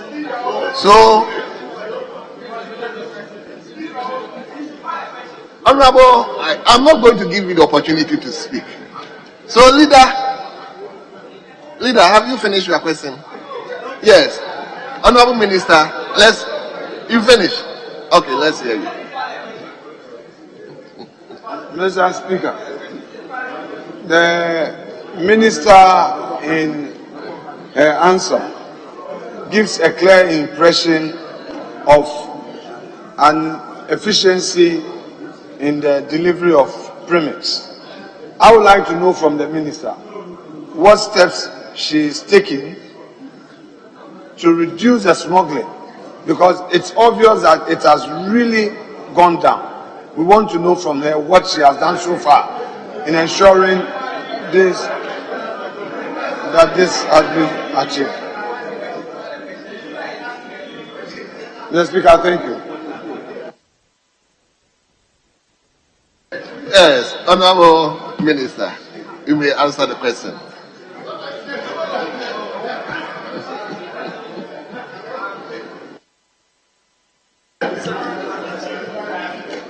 Thank you, Mr. Speaker.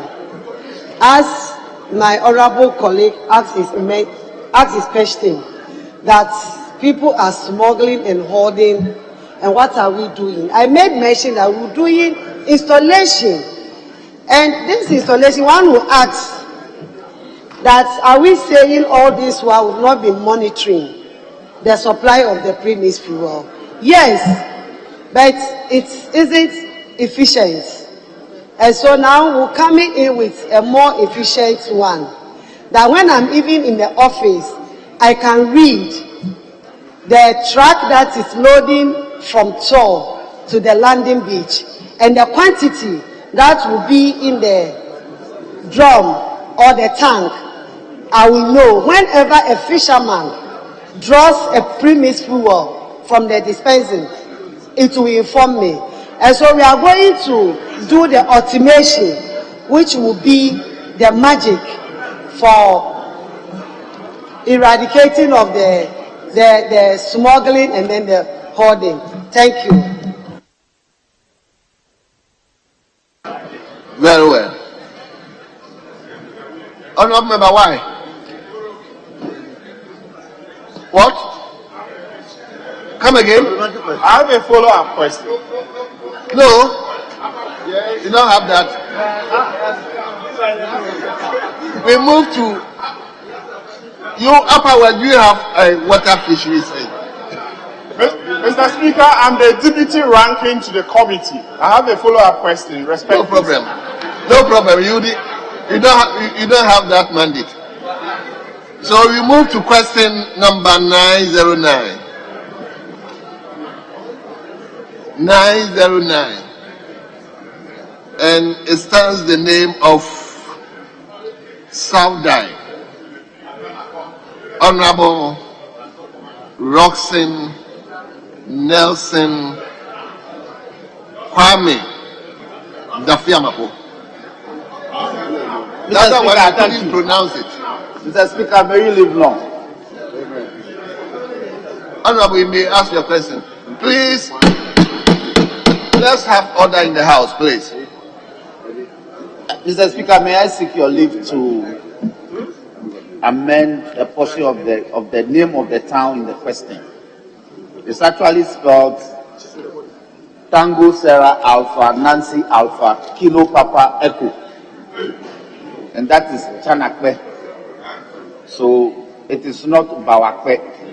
It is Tango Sarah Alpha Nancy Alpha Kilo Papa Echo. Mr. Speaker, I thank you.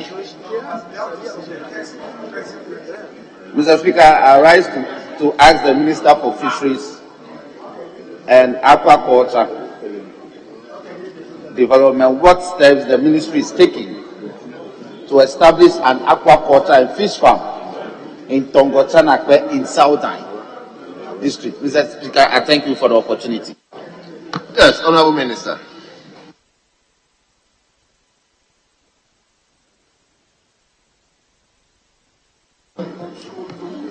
Mr. Speaker, since the colleague honorable member has corrected the name of the town, when I get there, I wouldn't want to repeat the wrong name that has been inserted here. Mr. Speaker, the Ministry of Fisheries and Aquaculture Development is implementing the Aquaculture for Food and Jobs program, under which educational and security institutions... Honorable members, there's so much noise in the house. Please. Honorable Bongo. Mr. Speaker, the Ministry of Fisheries and Aquaculture Development is implementing the Aquaculture for Food and Jobs program, under which educational and security institutions, distressed fish farmers, and youth groups are supported to establish and operate aquaculture farms. The ministry will advise that any interested youth group in Tongo should contact the Regional Fisheries Office in Ho for the application procedure and other formalities. On approval, officers will conduct an inspection of the proposed site to determine the appropriate holding facility. Fishing input support,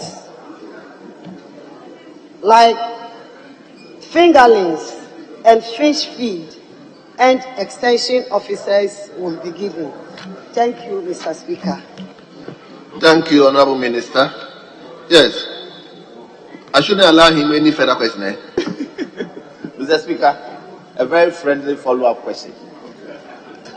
Mr. Speaker, the Minister informed the House that youth groups, I want to find out if individuals who are interested and are capable of maintaining some of these farms could also be beneficiaries of the program. Youth groups. So I want to ask if individuals like myself, if I could, if you want to apply, an individual can benefit under the program. Thank you. Yes, Honorable Minister. What's your problem? Thank you, Mr. Speaker.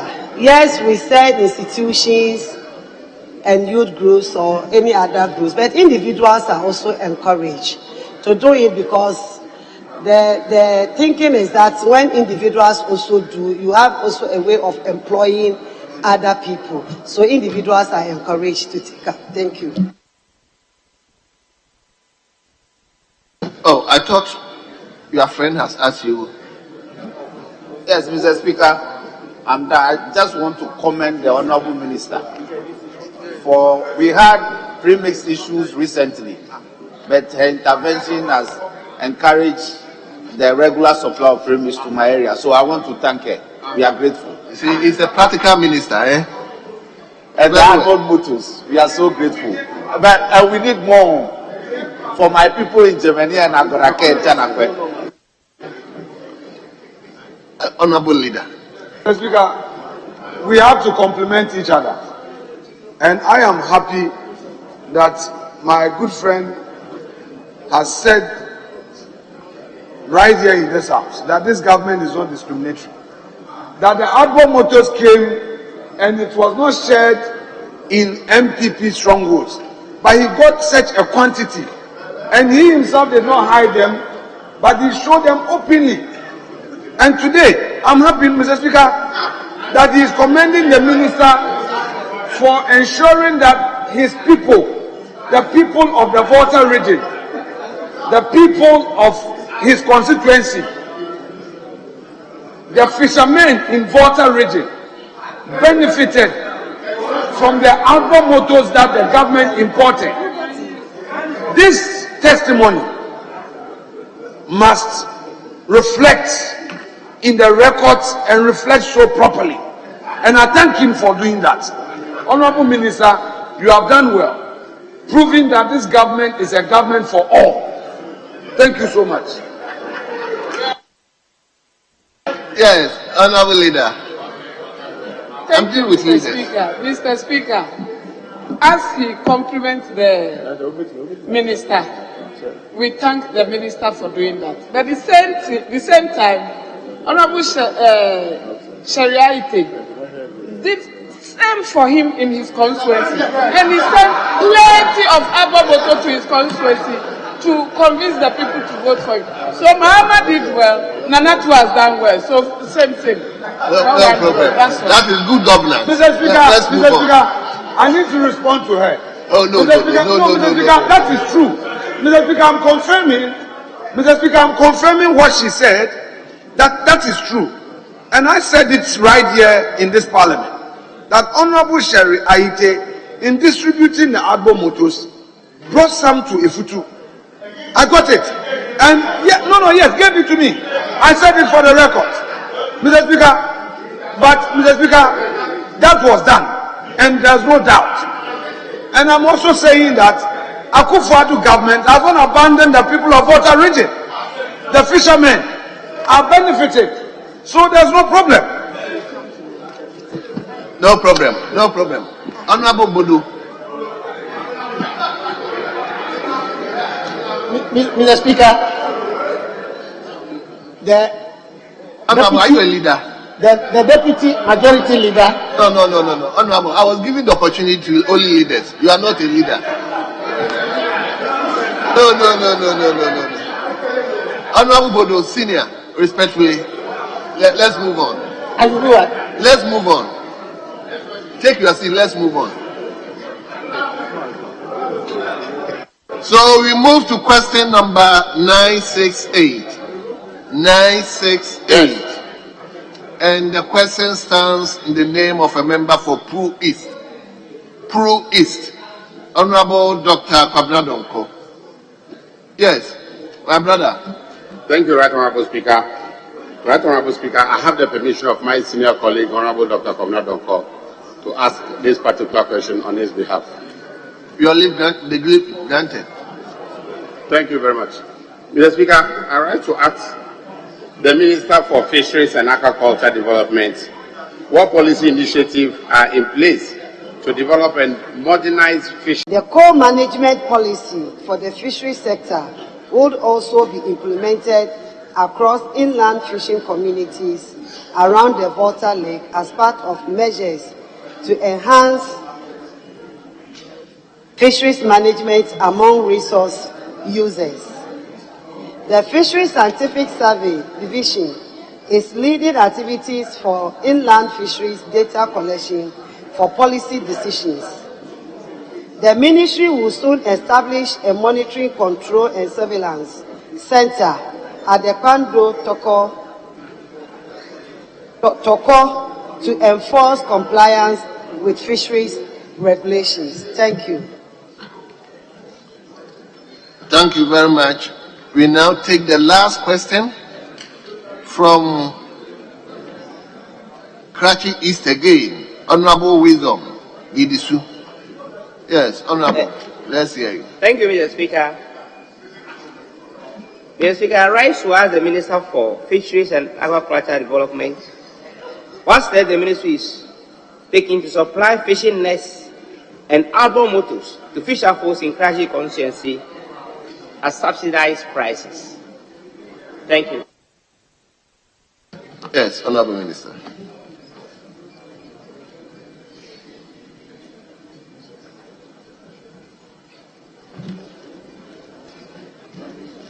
Thank you, Mr. Speaker. Mr. Speaker, fishers from the Karachi East constituency will benefit from sharing nets under the Fishing Input Support Scheme to provide access to authorized inputs for sustainable fisheries. It is noted that fishers in the Karachi East constituency applied and received 20 units of 40 horsepower outboard motors through the Member of Parliament in 2020. Thank you. Yes, Honorable Member. Thank you, Mr. Speaker. I want to thank the Minister for this assurance.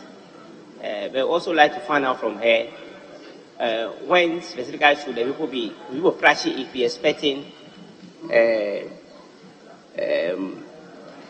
these things, whether next year or this year, or it has been captured in the budget, because it's key to them and they are so dead in need of these inputs. So I want to know when should they be expecting this.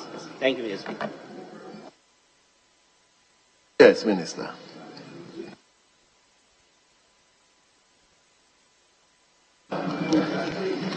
Thank you, Mr. Speaker. The assurance I want to give to my colleague member is that we will be observing the closed season next month. And so we're going to start the sensitization. And as we start the sensitization, we'll roll out the distribution of all these inputs which are already in my possession. Thank you. Well. The last one. Wisdom. Thank you, Mr. Speaker. The last one. Okay. We also want to thank her for this too, but we also like to know the criteria the ministry is using for this supply, whether the group should apply or the interval that they should apply, number of people in a group, how often this is to be released. I want to know the criteria. Thank you, Mr. Speaker. Yes, Honorable Minister.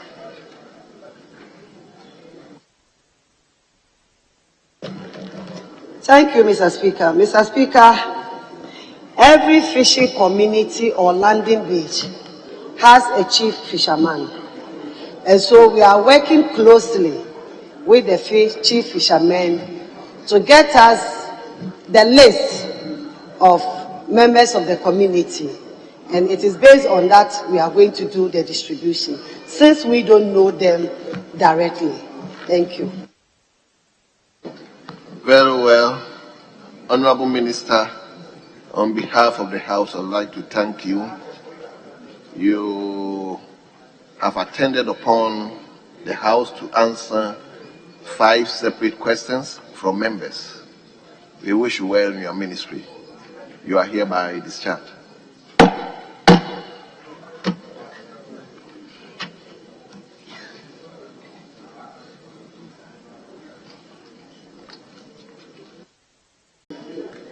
And so